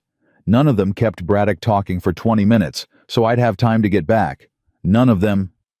He stopped. Jake, you've been here less than a month, he said, and I cannot imagine this place without you. The kitchen was very quiet. Outside the window, the ranch was going about its business. She could hear Tommy somewhere near the barn, and the distant sound of cattle, and the ordinary sounds of a place that was going to remain standing. She looked at Jake Caldwell, who was sitting at her kitchen table holding a cup of coffee, and telling her the truest thing he knew how to say, which was not a romantic declaration, but was something more fundamental than that, the declaration of a man who has been alone a long time, telling you that you have changed the shape of that aloneness. I'm not going anywhere, she said, quietly, steadily. He nodded, once. She sat back down across from him. Drink your coffee, she said, and then go tell Hector. He's been worried. He drank his coffee. He stood. He paused at the kitchen door. Tonight, he said, I'm going to read something. On the porch. If you want to. He stopped, started again. The Whitman. I think I'm ready to read it again. She looked at him. She thought about a man who had kept his wife's poetry in a pantry for 4 years because he couldn't read it and couldn't bring himself to let it go. I'll bring the coffee out at 8, she said. He nodded. Left. She sat in the kitchen alone for 1 full minute, listening to the sound of a ranch that was going to be all right, and she allowed herself just this once, just for 60 seconds, to feel the full weight of what that meant. Not just for Jake, for all of them. For the woman who had arrived with $12.40 in 2 bags, and the only real currency she'd had the willingness to show up and not break. She thought, I am still here. She thought that is everything. She got up, washed the cups, and started on lunch because 15 men were going to be hungry in 2 hours, and the work did not pause for anything. Not for relief, not for loss, not for the particular quiet joy of a morning when something that had been broken began at last to hold. At 8 o'clock, she carried 2 cups of coffee to the porch. Jake was sitting with the Whitman open in his hands, not reading yet, just holding it the way you hold something before you're ready to begin. She set his cup beside him and sat on the step. He opened the book. He read not aloud, just to himself, but she could see him reading, could see the movement of it in the set of his shoulders. After a while, he said without looking up, "She used to read this one out loud." "Which one?" He read her the title. She recognized it, one of the longer ones about grass, about what it means to keep growing. "She had a good reading voice," Margaret asked. "She had a voice that made you feel like the words were for you personally," he said. Like Whitman had written them, knowing she'd be the one to read them. He was quiet for a moment. "I used to think that was just her, that the words needed her to be that way." He looked up from the book. "I'm starting to think the words were always like that. I just needed to be ready to hear them again." Margaret held her cup in both hands and looked out at the dark. "That's what grief does when it's done with you," she said. "It gives things back. Differently, but back." "Is it done with you?" he asked. She thought about it honestly. "No," she said. "But I think it's moving on, finding other rooms to occupy." She paused. "Leaving this one a little clearer." He nodded. He looked back at the book. He read another line quietly, just to the night air, just to the space between them, and she listened and didn't say anything. And the silence between them was the best kind, the kind that doesn't need filling because it's already full. At 9 o'clock, she took the cups inside and went to bed. She lay in the dark and thought that she had not expected when she stepped off that stage in Willow Creek with $12.40 to find anything except survival. She had not expected 15 men who needed her. She had not expected a stove that required patience and understanding, which were the things she'd always had the most of and the least chance to use. She had not expected a man who kept poetry in a pantry and laughed when she least expected it, and had handed her the drawer with everything in it. She had been careful her whole life. She had been careful, and it had not protected her. She was finished with careful. She closed her eyes. Outside on the porch, she heard the quiet sound of a man reading by lamplight alone, but no longer lonely on the ranch that was going to stay his, because she had read the documents, because she had been informed, because she had not broken. The Kansas night settled around Circle M Ranch, the way it always did, vast and indifferent, and somehow, tonight not unkind. And Margaret Sullivan, who had arrived with nothing but the nerve to stay, slept without dreaming, and woke ready. Braddock's formal withdrawal came on a Wednesday, delivered by Ryder from town in a sealed envelope that Jake opened at the kitchen table while Margaret stood at the range pretending to check the bread. He read it twice, set it down, picked up his coffee. "It's done," he said. She did not turn around immediately. She gave herself 3 seconds, counted them the way she counted everything that mattered. Now, the way she'd learned to give important things exactly the space they needed before she responded to them. Then she turned. Completely. Their firm is withdrawing the claim. No filing, no further action. He looked at the letter one more time, as if checking that it still said the same thing. Cross's son apparently decided the cost wasn't worth the outcome once our lawyer responded with the probate record. "He was always going to decide that," she said. "The case was built on the assumption you wouldn't know what to look for." "I didn't," Jake said. "Not until you." She sat down across from him. "You would have found it. Maybe," he said. "In time." He looked at her directly. "We didn't have time."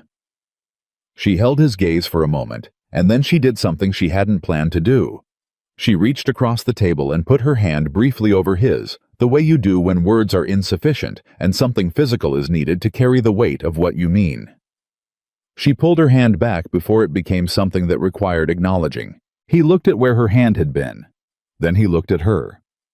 He didn't say anything, which was the right response. Jake Caldwell understood better than almost anyone she'd met that some moments don't need language. "Tell Hector," she said. "He's been running himself into the ground for 2 weeks, trying to look like nothing was wrong." "I will." He folded the letter and put it in his pocket. He stood.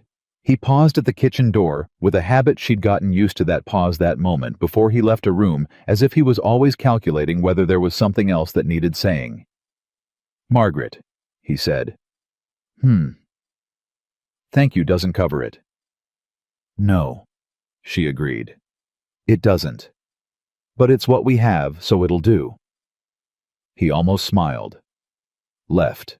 She listened to his boots down the hall and out the front door, and she sat alone in the kitchen for exactly 1 minute, letting herself feel the particular relief of a crisis concluded. Not the loud relief of a near miss, but the quiet, deep relief of a threat that had been faced head-on and turned back. Then Tommy appeared in the doorway, took one look at her face and said, "Good news." "Very good news," she said. He let out a breath that he'd apparently been holding for 2 weeks.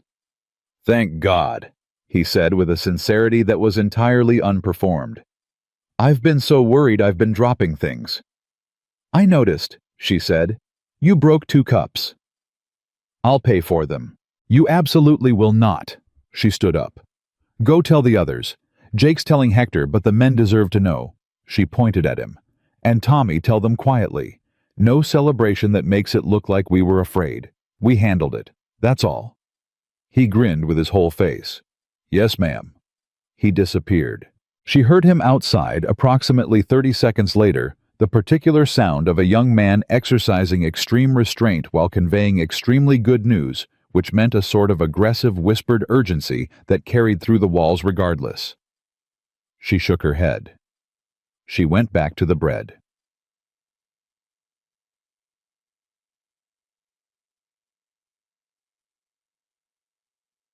The thing about a crisis resolved is that it leaves a space where the crisis used to be, and what fills that space is whatever was waiting behind it.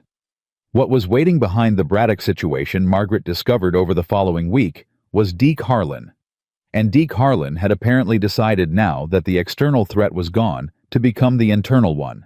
She heard it from Clara first, then from Garrett, and finally saw it directly herself on a Thursday evening when she came through the kitchen door into the yard to get more wood for the box, and found Deke talking to Luis and 2 of the younger hands with the specific posture of a man making a point he's been rehearsing. She stopped. She couldn't hear the words, but she saw Luis's face, the careful blankness of someone from somewhere else who has learned to make themselves small when something threatening moves through a room. And she saw the 2 younger men looking at their boots, and she saw Deke standing with his weight back and his arms crossed in the manner of a man who has decided he is the authority in a given situation. She picked up the wood. She went back inside. She put the wood in the box. She washed her hands.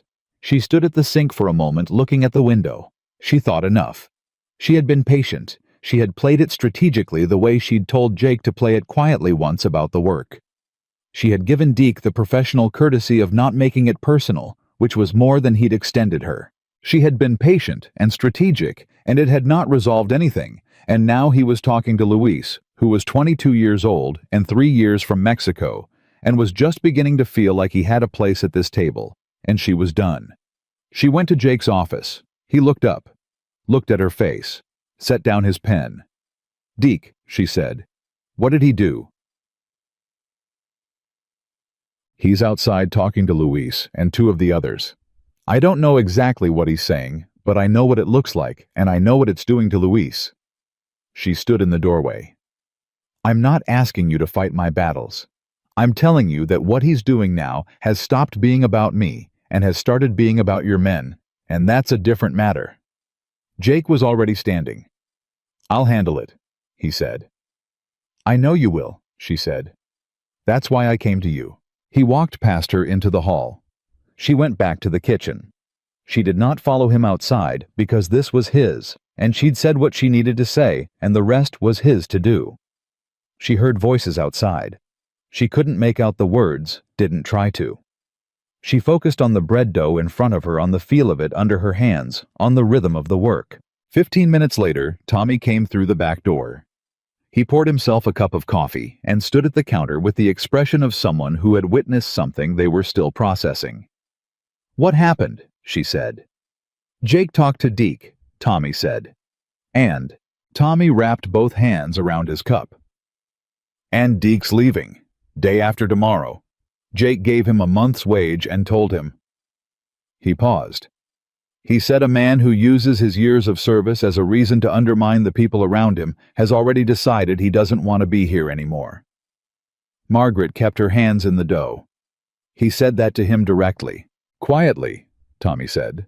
"But yeah, directly." He looked at her sidelong. "Deke said some things back. About you. About Jake being, he used a word I won't repeat." "I can imagine the word." "Jake didn't raise his voice," Tommy said, almost wonderingly. "He just looked at him and said, 'You have 2 days to settle your things.'" Tommy drank his coffee. Luis was still standing there. I think Jake did that on purpose. So Luis would see. She pulled the dough and folded it. "Jake's a smart man." "He's a different man than he was 6 weeks ago," Tommy said. "I don't mean that wrong. I just mean—" He searched for words. "He's here more. In the room, you know. Before he was always somewhere else in his head, going through the motions of being present." She said nothing, but she felt the words settle somewhere. "I'm just saying," Tommy said, "whatever you did, it worked." "I cooked breakfast," she said. "Ma'am?" Tommy said with the gentle patience of a 19-year-old who has decided to be direct. "You did considerably more than cook breakfast." She looked at him. He looked back with that clear, unguarded gaze. "Go finish your chores," she said. He grinned and went. The storm came without adequate warning, the way the worst ones do. It had been building for 2 days. She'd felt it in the air, that particular heaviness that she'd never known in Philadelphia, but had come to recognize here. The feeling of something large gathering its intention. She'd mentioned it to Hector, and he'd nodded, and said they'd had their eye on it. And she'd accepted that, and made sure there was extra wood in both boxes, and that the pantry was stocked in case men couldn't get in from the outer pastures. She had not imagined this. It hit at 3 in the morning on a Friday, and it hit the way Great Plains storms hit when they mean business. Not gradually, not with polite warning, but all at once. Wind and rain, and a cold that had no right to be this savage in the season they were in. She woke to the sound of it, and was dressed and in the kitchen in 4 minutes, because some instinct she'd developed in the past 6 weeks told her that she was going to be needed. Jake was already in the hallway. He looked at her, that quick read he did of her face, checking, assessing. "2 men are out," he said. "Garrett and Pete Yoder. They were checking the east fence line yesterday evening and didn't come back in." The cold that went through her was not from the storm. "How long?" she said. "Hector's been trying to reach them since midnight. He went out an hour ago with Rodrigo. He was already pulling on his coat. I'm going out. What do you need from me?" He stopped, looked at her.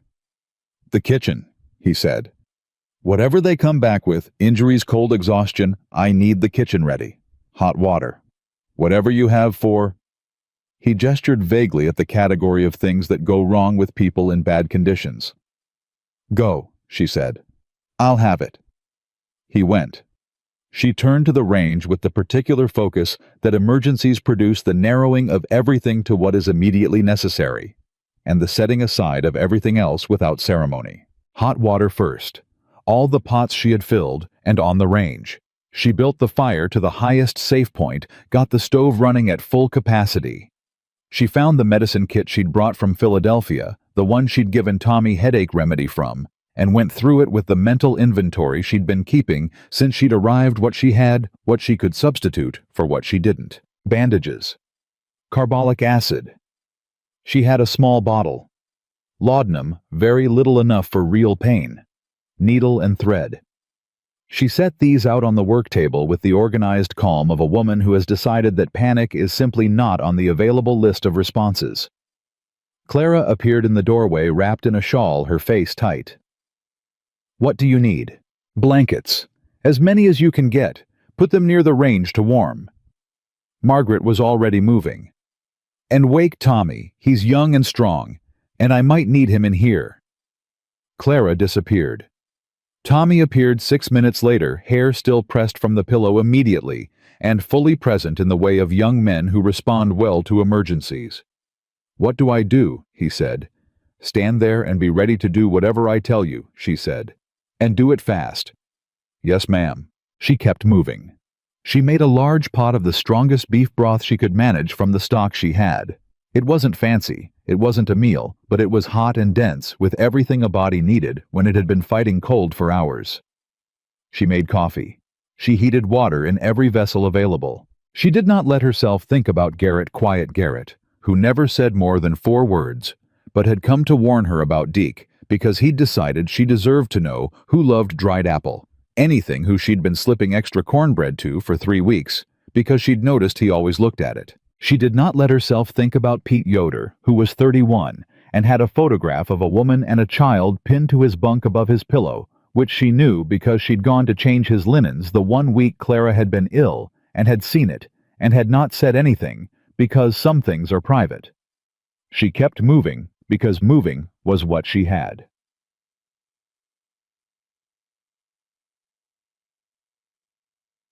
They came back at 5:40 in the morning. Hector and Rodrigo first bringing Pete between them, he was upright but wrong. The peculiar wrong of someone whose body has been at the edge of its resources and is now operating on will alone. He was shaking in the deep, uncontrollable way that means the cold has gotten into the muscle. "Here," Margaret said, and she had the blanket ready warmed by the range, and she wrapped it around him before he'd fully gotten through the door, and she said to Tommy, "Get him to the chair nearest the stove." And Tommy did it with the quiet efficiency of someone doing exactly what they'd been told to do, exactly when they'd been told. Pete sat. She pressed the cup of broth into his hands, made him close both hands around it, and said, "Drink this, all of it, slowly." He looked at her. His face was the wrong color. "Garrett," he said.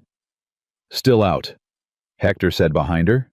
He was in bad shape himself, not as bad as Pete, but the particular gray of exhaustion that comes from fighting cold and fear for hours. "Jake and Rodrigo are still looking." She did not react to this where Pete could see it. She said, "Hector, sit down. Tommy, get him." She pointed at the second warmed blanket.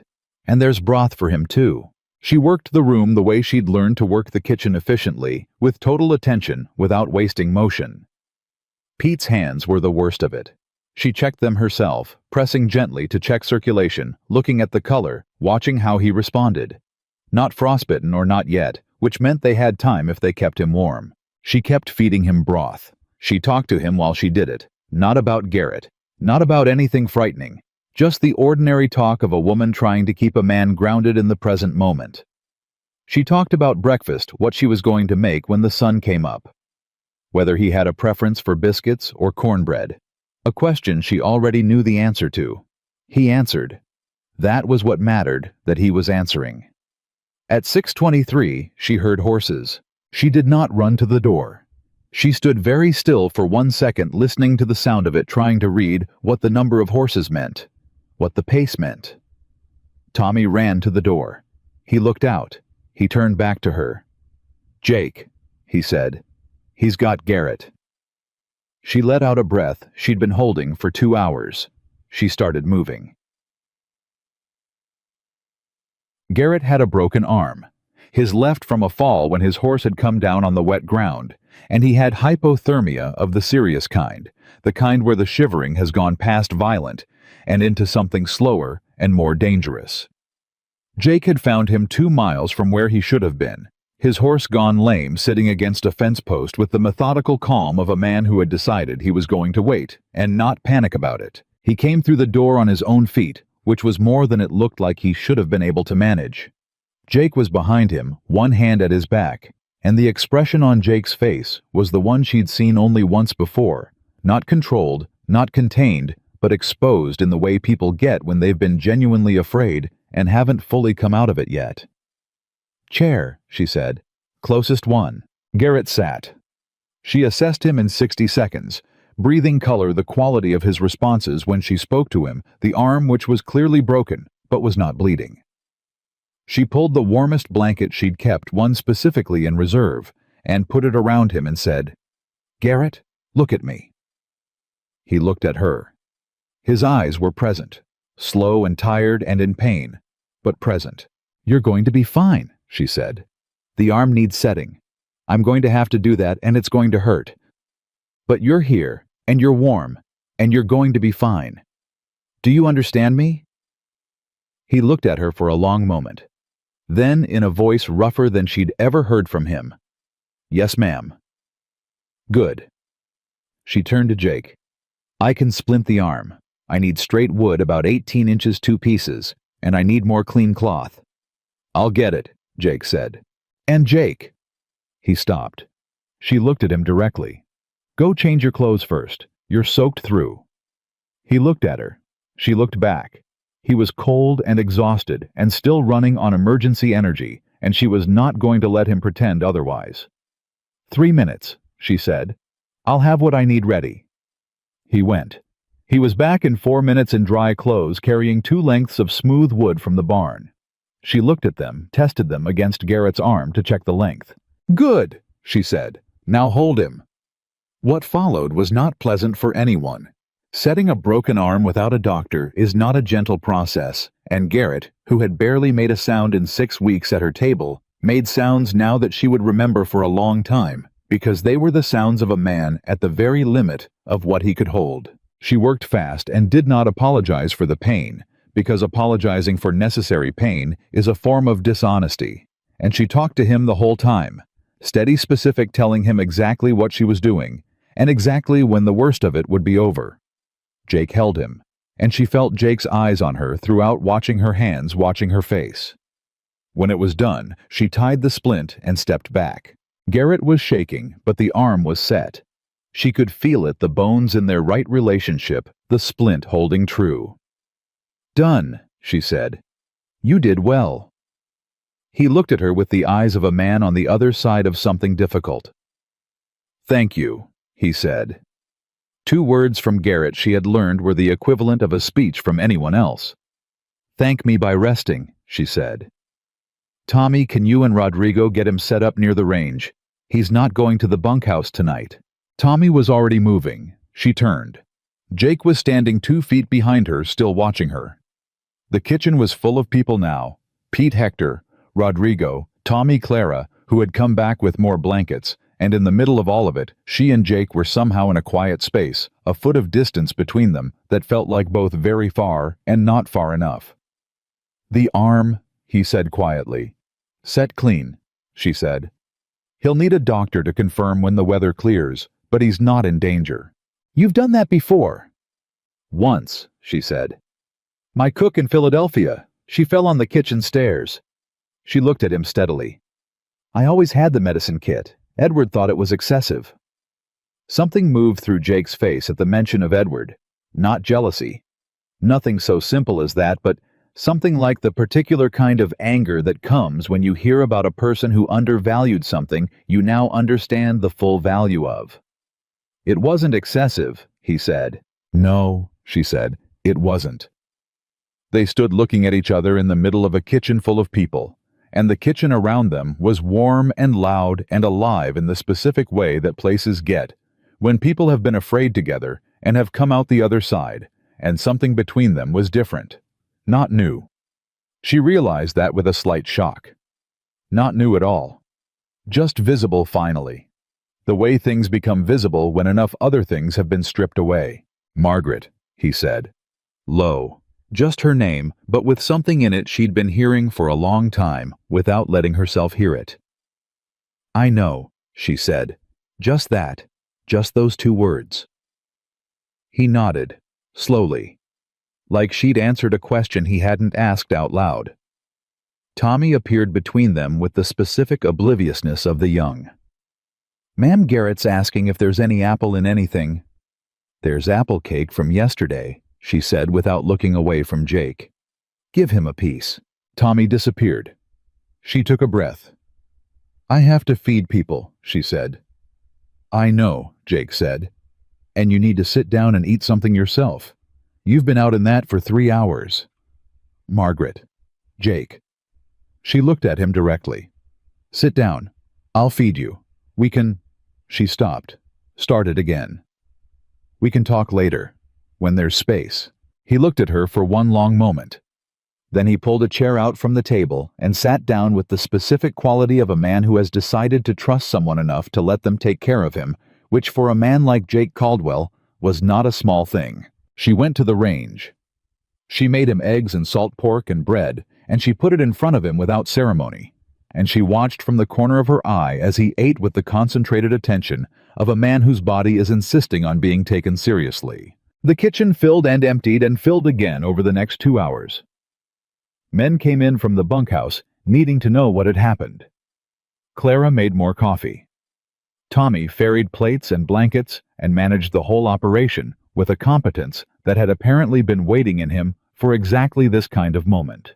By 8 o'clock, the storm was still running, but had pulled back from its worst, and Pete was asleep in a chair by the range with color back in his face, and Garrett was asleep on a pallet Clara had made for him with his arm splinted, and his expression, even in sleep, somewhat more peaceful than Margaret had ever seen it. She stood at the sink washing the last of the pots, and she felt it. Then the exhaustion she'd been refusing to acknowledge for 3 hours, dropping through her all at once, the way it does when the crisis is over, and the body realizes it's been holding itself together through will alone. She gripped the edge of the sink. "Hey," Jake's voice behind her. Quietly. "Sit down.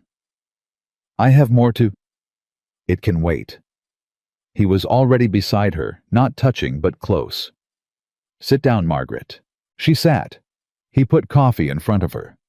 He sat across from her, and the kitchen was quieter now, and they were as close to alone as they'd been all morning. "You ran this," he said. "From the minute we came in. You had everything ready. You kept Pete from going further into it. You set Garrett's arm." He looked at her steadily. "In 3 years I've had 3 cooks. None of them—" He stopped. "You don't have to—" "I'm not finished," he said. The quiet authority of it, not harsh, just complete, made her stop. None of them would have done any of that. Not because they were bad people, because they came here for a job. He looked at her. "You came here for a job. But somewhere along the line—" He paused. "This became yours, didn't it?" It was not quite a question. She looked around this kitchen. At the range she'd learned to negotiate with. At the work table she'd stood at 500 times. At the window over the sink that showed the yard and the barn, and the sky that was slowly, grudgingly beginning to lighten. At the 2 men sleeping by her range safe, because she'd kept the water hot. "Yes," she said. It did. He looked at her with that expression, the one she'd stopped trying to classify. The one she knew now was what he looked like when he stopped holding everything at a careful distance.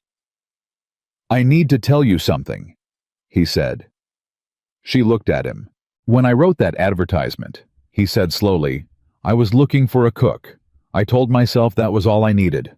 The ranch was functional. The men were doing the work. I just needed someone to run the kitchen." He looked at his hands for a moment. "I was lying to myself." She waited. He stopped, started again. 4 years is a long time to be absent from your own life," he said. "Going through the motions of it, doing the work and not feeling any of it.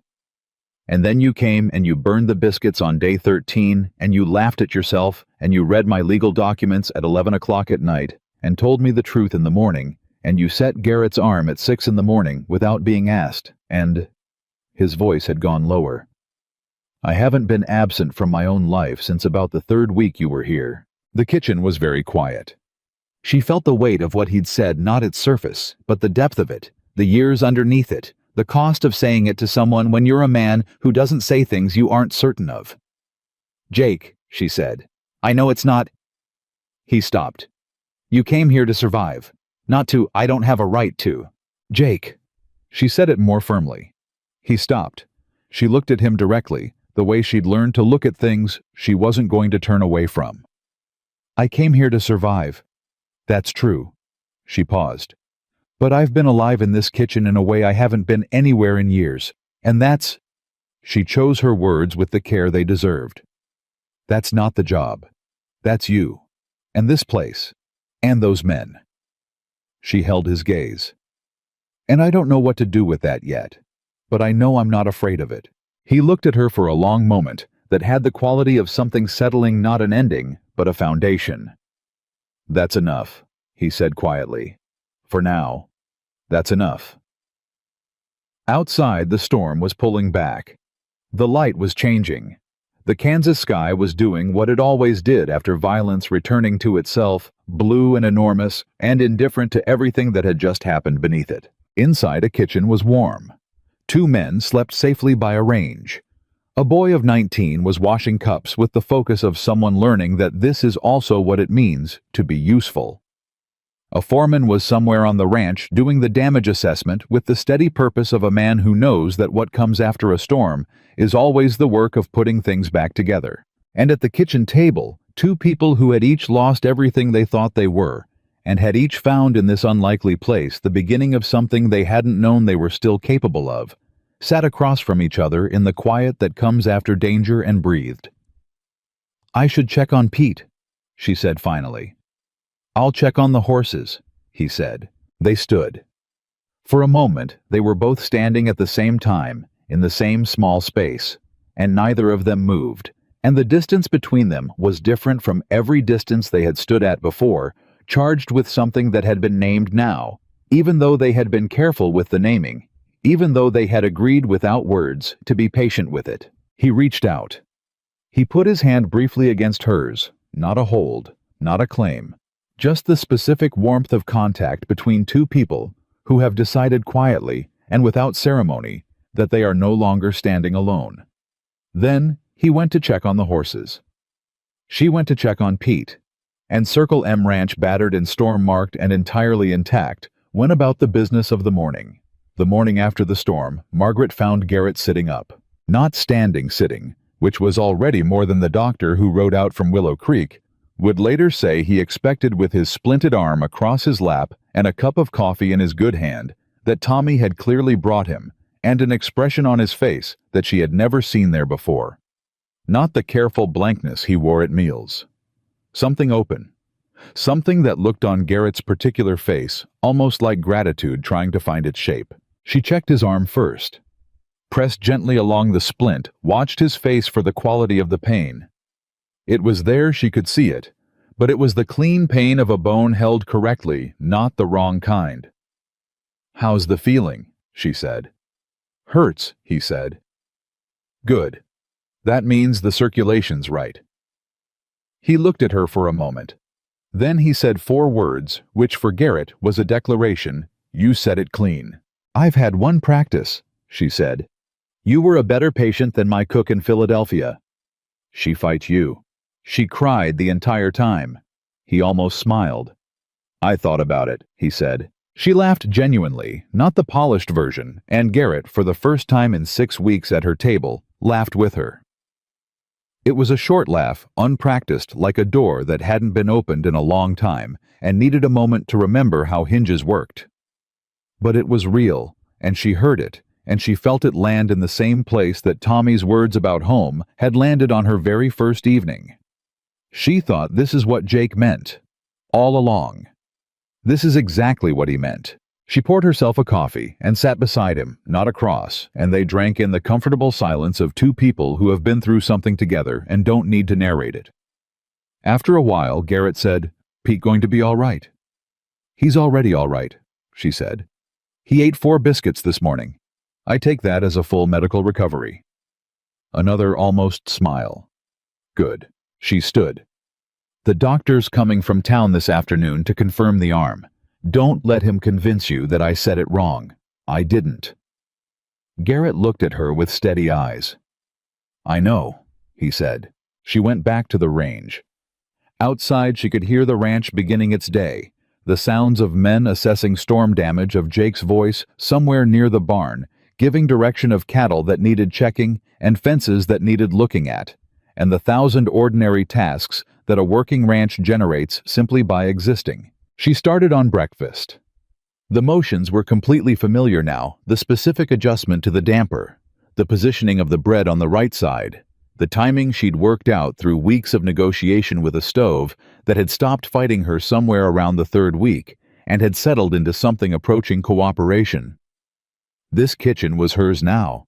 She had stopped thinking of it any other way. The doctor from Willow Creek was a man named Aldous Webb, somewhere past 60, with the manner of someone who had seen enough frontier medicine to be impressed by competence wherever it appeared, and unimpressed by credentials that didn't hold up. He examined Garrett's arm with thorough hands, checked the splint, checked the set, checked the healing that had already begun in the 14 hours since. He looked at Margaret over his spectacles. "You do this?" "I did." "Medical training, practical experience," she said. "Once before, and a good memory." He held her gaze for a moment. Then he looked back at the arm. "It's set correctly," he said. "Better than some I've seen from men who claim training." He began to rewrap it with fresh cloth. The cold was the bigger concern, but he's through it. He glanced at Margaret again. "You kept him warm through the night." "I kept them both warm," she said. "Pete and Garrett. The range was running at full capacity." He nodded slowly. "The cold gets inside a man at that point, and it takes time to come back out. You did right." He finished with Garrett's arm and stood. "I'll come back in a week. Keep him from using it." "Tell him that," Margaret said. "I've already told him twice." Webb looked at Garrett, who was looking at his coffee with the expression of a man pretending not to be in the conversation. "She's right," Webb said. 2 weeks minimum." Garrett said nothing, which Margaret had learned to read as agreement. Webb took his coffee, she'd had it ready without being asked which he noticed, and sat at the work table while he finished it. And she let him because she had learned that the kitchen was a place where people stayed a little longer than they meant to, and she had stopped finding reasons to hurry them out. "You been here long?" Webb asked. 7 weeks. He looked around the kitchen with the assessing eye of a man who's been in a lot of kitchens. "Jake Caldwell's had 3 cooks since his wife passed," he said. "None of them lasted 2 months." "I'm aware," she said. "You plan to stay." She looked at him directly. "I plan to stay." He drank his coffee, nodded once. "Good," he said. "This ranch needs someone who plans." He left. She watched him go, and she felt the words settle in her chest, the way words do when they land in the right place. Stay. Not survive. Not manage. Not get through the week and see. Stay. The twist came from a direction she had entirely stopped watching, which was perhaps why it hit her as hard as it did. A letter arrived on Thursday, 11 days after the storm, 17 days after Braddock's withdrawal, addressed to her. Not to Jake. Not to Circle M Ranch generally. To Mrs. Margaret Sullivan. Circle M Ranch, Willow Creek, Kansas in handwriting she recognized before she'd fully registered recognizing it. Her sister-in-law. Edward's younger sister, Catherine, who lived in Boston, and who had sent one letter in the 8 months since Edward died, a brief, carefully worded letter that had said the right things and meant nothing. She stood in the hallway holding it, and felt something in her go very still. She took it to her room. She sat on the edge of her bed. She opened it. Catherine had found a buyer for the remaining Sullivan assets, a small piece of property in Pennsylvania that Margaret had forgotten was in her name, not Edward's, and that had therefore survived the creditors. The sale had cleared $740 after fees. Catherine was writing to inform her and to ask where to send the funds. $740. She sat holding the letter for a long time. $740 was not a fortune, but it was not nothing. It was the difference between a woman who was entirely dependent on her employment continuing and a woman who had something to stand on, something of her own, something that could not be taken by a creditor or a bad season or a man who decided she'd outlasted her usefulness. She sat with it for a long time, long enough that she missed the start of lunch preparation by 20 minutes and had to move fast to catch up, which she did, because that was what she did. But the letter sat in her apron pocket for the rest of the afternoon, and she was aware of it the way you're aware of something that changes the shape of a room. That evening she went to the porch. Jake was there. He was always there in the evenings now, and she was always there, and they had both stopped pretending this was coincidence. She sat on the step. He poured her coffee from the pot he'd started keeping on the porch specifically, which was a thing neither of them had mentioned. "I got a letter today," she said. He looked at her, said nothing. Let her take the space she needed. She told him about the property, about the $740. She told him plainly the way she told him everything now, without softening it, without editorializing, just the facts, and then the thing underneath the facts. "So," she said, "I have money now. Not a great deal, but mine. Which means—" She paused. "Which means I'm not here because I have no choice." He was very still.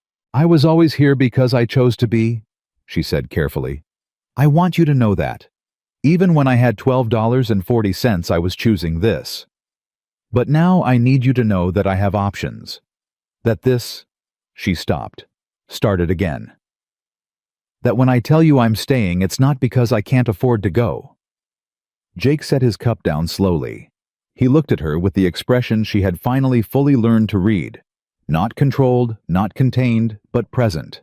Entirely present. "Why are you telling me this?" he said. "Because you need to know," she said. "Because whatever," she picked her words, "whatever this becomes, between us, I need it to be between two people who chose it freely, not between a man with a ranch and a woman with no options." The silence that followed was the longest one yet, the kind that has weight and direction. "Margaret," he said. "I knew you had options," he said quietly. "I've known since the second week." She looked at him. "How?" "Because a woman who can read legal documents and manage 15 men and run a kitchen and set a broken arm at 6 in the morning, that woman has options wherever she goes." He held her gaze steadily. "I never thought you were here because you were trapped. I hoped you were here because it was worth staying." She felt something in her chest shift the way tectonic things shift slowly and entirely, and without the possibility of going back. "It is?" she said. He nodded, slowly. The way he nodded when something was true and he had room for it. They sat in the quiet for a while. Below them the ranch settled into evening, and the sounds of it were so familiar now that she heard them the way you hear your own heartbeat, present continuous, not something you notice until it stops. "Jake," she said. What are we doing?" He was quiet for a moment. Then, with the directness that she had come to value above almost any other quality in him, "I think we're deciding whether to build something." She looked at him. "What kind of something?" "The kind that lasts," he said. "The kind built on—" He stopped. She watched him search for words, which he did rarely and with great care, and she let him search without filling the silence. "On knowing someone," he said finally. "On watching them in a difficult thing and seeing what they're made of. On—" A pause. "On wanting them in the room." She held very still. "You want me in the room." "I want you in every room," he said. "Permanently." He looked at her directly. "I'm not a man who says things I'm not certain of. I've been certain of this for some time. I didn't say it because I didn't know how you—" He stopped. "I didn't know if you were ready." She thought about ready. She thought about what ready meant for a woman who had spent 7 weeks becoming herself again in a kitchen in Kansas. She thought about the photograph in the box under her bed, which she had not looked at in 3 weeks. She thought about the first morning, 45 minutes burned fingers, and a 19-year-old boy who said her stew smelled like home. "I'm ready," she said. He looked at her. She looked back. "All right," he said, and his voice had something in it that she recognized as the sound of a man setting down something very heavy he'd been carrying for a very long time. She picked up her coffee. He picked up his. They sat on the porch in the dark and drank their coffee and did not say anything else for a while because there was nothing else that needed saying tonight, and both of them understood deeply, practically in the bones, that what you build together doesn't start with words. It starts with showing up, day after day, choosing it, doing the work. Che, she told Clara the next morning. Not everything she didn't have to. Clara looked at her face when she came into the kitchen and said simply, "Oh, thank God." Margaret laughed. "We haven't decided anything formally." "You've decided," Clara said, with the certainty of a woman who has been watching two people circle something obvious for 7 weeks. "You've both decided. You're just being careful about how you announce it." "We're being thoughtful," Margaret said. "Thoughtful," Clara repeated in the tone of someone agreeing while disagreeing. "Is that what you're calling it?" She poured her own coffee and sat at the work table with the expression of a woman who is genuinely, simply happy. Hector's going to say he saw it coming in the 2nd week. Hector would be wrong. It was at least the 4th week. I'll tell him 3. Give him the partial credit. Clara wrapped her hands around her cup. "Margaret, are you happy?" The question was so direct and so genuine that it stopped her mid-motion. She thought about it honestly the way she did everything now. She thought about what happy meant for someone who had learned not to trust easy happiness, who had paid a significant price for the version she'd had before, and understood now how little of it had been real. This was different. This was the kind of happy that had roots in it. That had been built from the bottom, from the daily work of showing up and being present and refusing to disappear even when disappearing would have been easier. "Yes," she said, "I am." Clara nodded once firmly with the satisfied expression of someone whose faith has been confirmed. "Good," she said. "Now, what are we making for breakfast?" The second twist came from the men, and it came in the form of Tommy. He appeared in the kitchen doorway on a Saturday afternoon, Margaret's half-day, which she usually spent in the quiet of her room reading.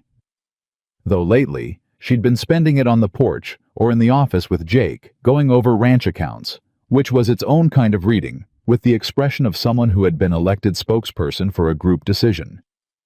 "We want to do something," he said. She set down the Whitman she'd been reading, borrowed from the pantry box 2 weeks ago, with Jake's full knowledge and a look between them that had said everything that needed saying about what that meant. "What kind of something? For you. And Jake." He came into the kitchen and stood at the work table with the serious expression of a young man who has thought this through carefully. "The men, all of us, Hector too, and Rodrigo and Luis, and even Pete, who can barely walk straight, still, we want to do something to say." He stopped. "It's hard to say exactly." "Try," she said. He looked at her. "You came here and the ranch it was fine. It worked. The cattle got moved and the fences got fixed and the work got done. But it wasn't—" He searched for the word she'd heard him searching for once before. "It wasn't alive. And then you came and made it alive again, and we want to say that." He paused. "And also that we think Jake's lucky, and that we hope you stay." She looked at him for a long moment. This boy. This 18. No, he'd had a birthday 3 weeks ago. She'd made him a cake, and he'd been speechless for 30 seconds, which was the most gratifying 30 seconds of her culinary career. This 19-year-old boy from Missouri, who had told her on the first morning that her stew smelled like home, and had proceeded in 7 weeks to become something she did not have an adequate word for. Not a son. Something in that direction, but its own thing, its own category. "Tommy," she said. "Ma'am. What did you have in mind?" He told her. It was a dinner, a real one, not a workday meal, a deliberate sitting down together with the good dishes that she'd discovered in a cabinet and never used because there'd been no occasion. The men wanted to cook it, or try to. They wanted her to stay out of the kitchen for one evening and let them attempt it. She stared at him. "You want to cook. Hector's going to be in charge, Tommy said quickly. He knows the most, and Clara's going to advise. We know our limitations. She thought about 15 men attempting a formal dinner in her kitchen. She thought about what would happen to the stove. She thought about the dishes. You'll follow the damper adjustment exactly as I've shown you, she said. Hector knows it. You won't put bread on the left side. Clara told us 3 times. And you'll... Margaret. He said her name, not ma'am her name, which he'd only started doing recently and which she had not told him not to do. Let us do this, please. She looked at him for a moment. Then she said, Fine, but if you ruin my pots, I will be genuinely upset. He grinned with his whole face. Yes, ma'am. He left at speed before she could reconsider. She told Jake that afternoon. He listened with the expression of a man calculating how much damage 15 cowboys could do to a kitchen. Hector's supervising, she said. Hector can't bake. Clara's advising. He thought about it. The stove. I've already covered the stove. He looked at her. She looked back. He said slowly, You're going to let them do this. It means something to them, she said. That's more important than the pots. He looked at her with that expression, the one she'd stopped classifying, the one she simply lived inside. Now the way you live inside something that has become home. You know, he said, when I wrote that advertisement, I wrote serious applicants only. I remember. I was trying to filter out people who were looking for something easy. He paused. I had no idea what I was actually asking for. She tilted her head. What were you asking for? He looked at her directly. Someone who understood that the hard things are the important things, that you don't build anything worth having by avoiding difficulty. He paused. Someone who would set a broken arm at 6 in the morning and then make biscuits and not mention either one as anything unusual. She held his gaze. That's a very specific person. Yes, he said. It is. He reached across the desk and took her hand, not briefly, not in passing, but deliberately, the way you take something you intend to keep. It's you. She looked at their hands. She thought about the first day, the dropped bags, the 45 minutes, $12.40. She thought about the long path from that woman to this one, and she understood that the path had not been a detour, it had been the whole point. Every burned biscuit and legal document and storm-dark morning had been the path, and the path had led here to this desk, to this hand in hers. I have a condition, she said. He raised an eyebrow. You're negotiating. I'm always negotiating. She kept her hand in his. I want to write. Not letters. I want to keep accounts. The legal correspondence, the financial records. I want to be useful in that capacity, not just in the kitchen. He looked at her. You think I'd say no to that? I think you might say it's not necessary. It's entirely necessary, he said. I've been drowning in the accounts for 3 years. I know, she said. I've seen them. He looked at her for a moment with an expression that was almost amusement. You've looked at my accounts. The night I looked at the deed documents, the account ledger was right there. I looked at it for approximately 45 seconds. And your cattle expenditure column is catastrophically disorganized. He laughed that full, unguarded laugh that she had heard exactly 4 times, and that still every single time hit her like something physical. All right, he said. You can organize the cattle expenditure column. And everything else, she said. And everything else, he agreed. She nodded. Then I accept. You accept? He repeated. I haven't formally asked you anything. You said permanently, she said. On the porch. That's asking. He looked at her for a long moment, and his expression had layers in it. The gratitude and the history and the 4 years of weight being slowly set down and something new growing in the space where the weight had been. I suppose it is, he said.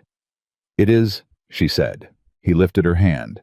He held it for a moment, turning it slightly, as if he was still getting used to the particular fact of it, this hand that had set Garrett's arm and kneaded bread and read legal documents, and had been from the first morning absolutely unwilling to stop.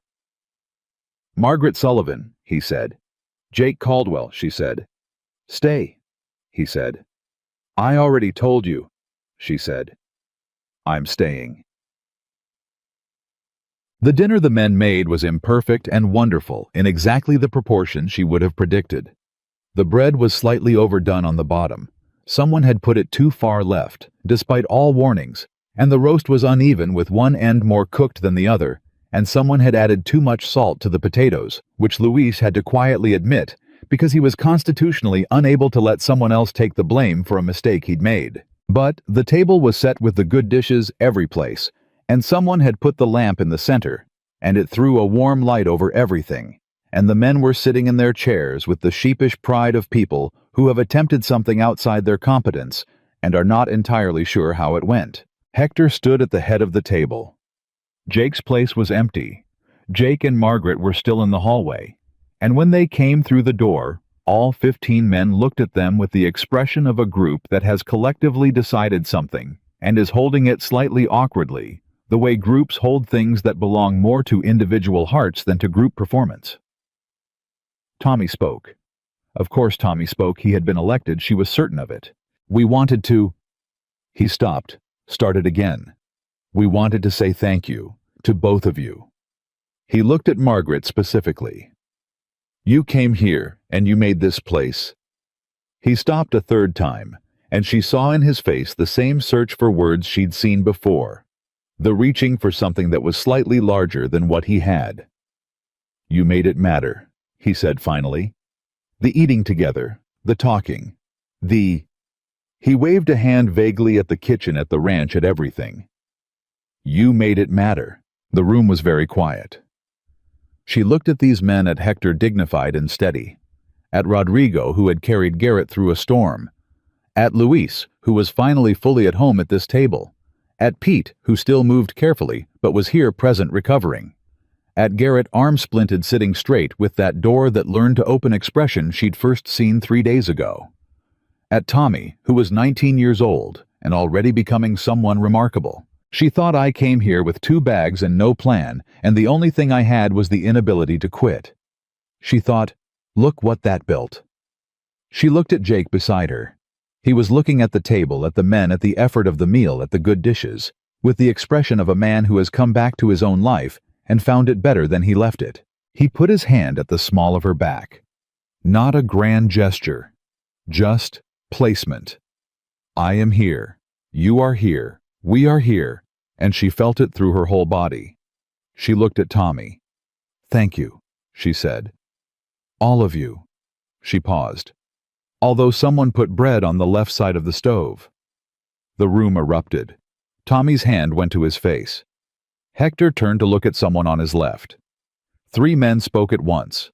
Luis buried his face briefly in his hands, and she laughed, the real, full, unguarded version that she had rediscovered in this kitchen, in this place, among these people who had needed her and had, in needing her, given her something she hadn't known she still needed, the proof that she was still capable of being necessary, of being present, of building something from the rubble of what had fallen. Jake laughed beside her. She felt it as much as heard it. She thought, there it is. There is the thing he could not name in an advertisement and could not ask for directly. There it is in this room, in this mess of imperfect bread and oversalted potatoes, and 15 men who tried. Season it with laughter. She had not understood it on the first day. She understood it now completely. It was not a cooking instruction. It was not a policy. It was the thing that separates a place where people exist from a place where people live. The thing that tells a man coming in from 12 hours of hard work that someone in there is paying attention, that the evening will be different from the day, that he is not just a function of his labor, but a person in a room with other people who know his name. It was the thing that had been missing for 4 years, and it was the thing she had brought. Not because she'd meant to, not because she'd known, but because she was who she was and could not be otherwise. She sat down at the table.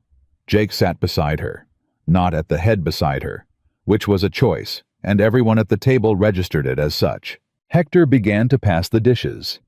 The meal moved around the table with the sound of people who are comfortable enough with each other to argue good-naturedly about whether the potatoes need more salt, despite the existing salt situation, and whether the bread is really that bad, or whether they're being dramatic, and whether Garrett is allowed a second helping, given that he can only use one arm. She ate imperfect bread and oversalted potatoes and a roast that was uneven and excellent, and she sat at a table full of men who had tried, and she felt for the first time in longer than she could precisely calculate that she was exactly where she was supposed to be. Not because she had no choice. Not because survival had narrowed her options down to this one. Because she had chosen it, with her whole self, with full knowledge, on purpose. Later after the meal, after the cleaning, after the men had gone back to the bunkhouse, with the particular satisfaction of people who have accomplished something they weren't sure they could, she and Jake sat on the porch one more time. The sky was enormous and clear and full of stars. The Kansas dark was the kind that has no edges, that goes all the way to the ground and all the way up to whatever is above stars, and she had stopped finding it frightening around week 3 and had started finding it somewhere around week 5, the most beautiful thing she had ever regularly experienced. She had not told anyone this, but she thought Jake knew. He had the Whitman open again, but he wasn't reading. He was looking at the same sky she was looking at. After a while he said, "Do you miss it, Philadelphia?" She thought about it honestly. "I miss the library," she said. "The public library on Locust Street. The smell of it." She paused. "I miss spring there, the way it comes in suddenly." She paused again. "I don't miss my life there, which is not the same as the place." "No," he said. "It's not. Do you miss—" She stopped. She had been careful about this question. About his wife, about his son, about the life before. She had never pressed it. "I miss them every day," he said quietly. "That doesn't change. It just—" He looked at the sky. "It found a place to live that's not in the way of everything else." He paused. "She would have liked you." She looked at him. "How do you know?" "Because she had no patience for pretense," he said. "And neither do you. Because she believed in the work, in the dailiness of it, the doing it every day, without waiting to feel like it, and so do you." He paused. "And because she would have found the thing with the pie at breakfast hilarious." She smiled. "She sounds like someone I would have liked too." "Yes," he said simply. "I think so." They sat with that, with the room they'd made for the people they'd each lost, the ones they carried, the ones who had shaped them into the people who could recognize each other. Not a ghost between them. A presence acknowledged, honored, settled. He reached over and took her hand. Full deliberate, the way he'd done at the desk. She let him. She turned her hand and held his back, and they sat like that under the Kansas stars, and she felt the specific peace of a woman who has stopped running from what she's lost and started building with what she has. "Jake," she said. "I want to plant a kitchen garden in the spring." He looked at her. "All right. On the south side of the house, herbs and tomatoes, and I want to try apples. I know it's difficult in this climate, but I've been reading about the varieties that hold." "I'll fence it," he said, "so the cattle stay out." She nodded. "And I want bookshelves in the front room, not just the pantry." "I'll build them." "And I want—" She stopped. "Tell me," he said. She looked at him. At this man who had written serious applicants only because he didn't know how else to say he needed someone who understood that difficulty was where meaning lived.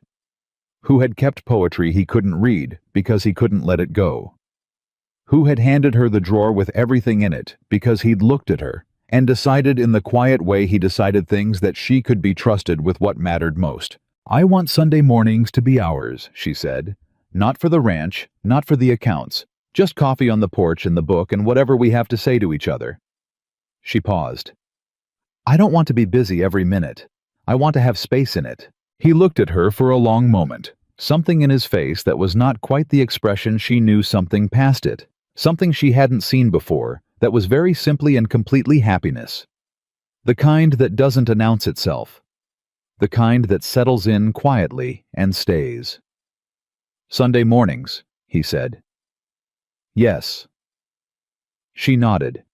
She looked back at the sky. She thought about the woman who had stepped off a stage in Willow Creek with 2 bags and $12.40, and the absolute refusal to lie down in the face of what had happened to her. She thought about all the ways that woman had been wrong, about what survival looked like, had thought it was solitary, had thought it was armor, had thought it meant keeping yourself small and protected and uninvested in outcomes that could be taken. She thought about what she knew now. Survival was the stove on the first morning, and the pie at breakfast, and reading documents at 11 o'clock at night, and laughing at burned biscuits, and setting a broken arm, and refusing to let Braddock sit down anywhere near the truth. Survival was choosing every day on purpose with full knowledge to show up and stay. "Jake," she said. "You were right." He looked at her. "About what specifically?" "About the condition," she said. "The laughter." She looked at him. "It is what keeps a place alive. You were right about that from the beginning." He looked at her with those quiet, certain eyes. "You're what keeps this place alive," he said. "The laughter came with you." She held his gaze and felt the truth of it. Not as flattery, not as sentiment, but as the plain specific fact of what had happened in 7 weeks in a kitchen in Kansas, in a ranch that had needed someone who would not stop, who would read the documents and make the pie and season the food, and laugh at herself and stand her ground and stay. She had arrived with nothing but the nerve to stay. It had been in the end the only thing required. The stars burned overhead, indifferent and permanent, and Circle M Ranch settled into the night, its fences standing, its cattle counted, its men, sleeping, its kitchen clean, its books on the shelf, its porch holding 2 people who had each survived the unsurvivable and had found in the dailiness of hard work and honest living that survival was only ever the beginning. What came after survival was this, a hand in yours in the dark. Sunday morning set aside, kitchen gardens planned for spring, bookshelves to be built, a stove that had stopped fighting and started cooperating, a table that was never silent anymore. A home is not a place. Jake Caldwell had known that for 4 years in the space where his home used to be, and could not have said it until now. A home is the person who teaches you how to laugh again and then stays, to make sure you don't forget. Margaret Sullivan had come 900 miles to survive. She had stayed to live. And that, in the end, was everything.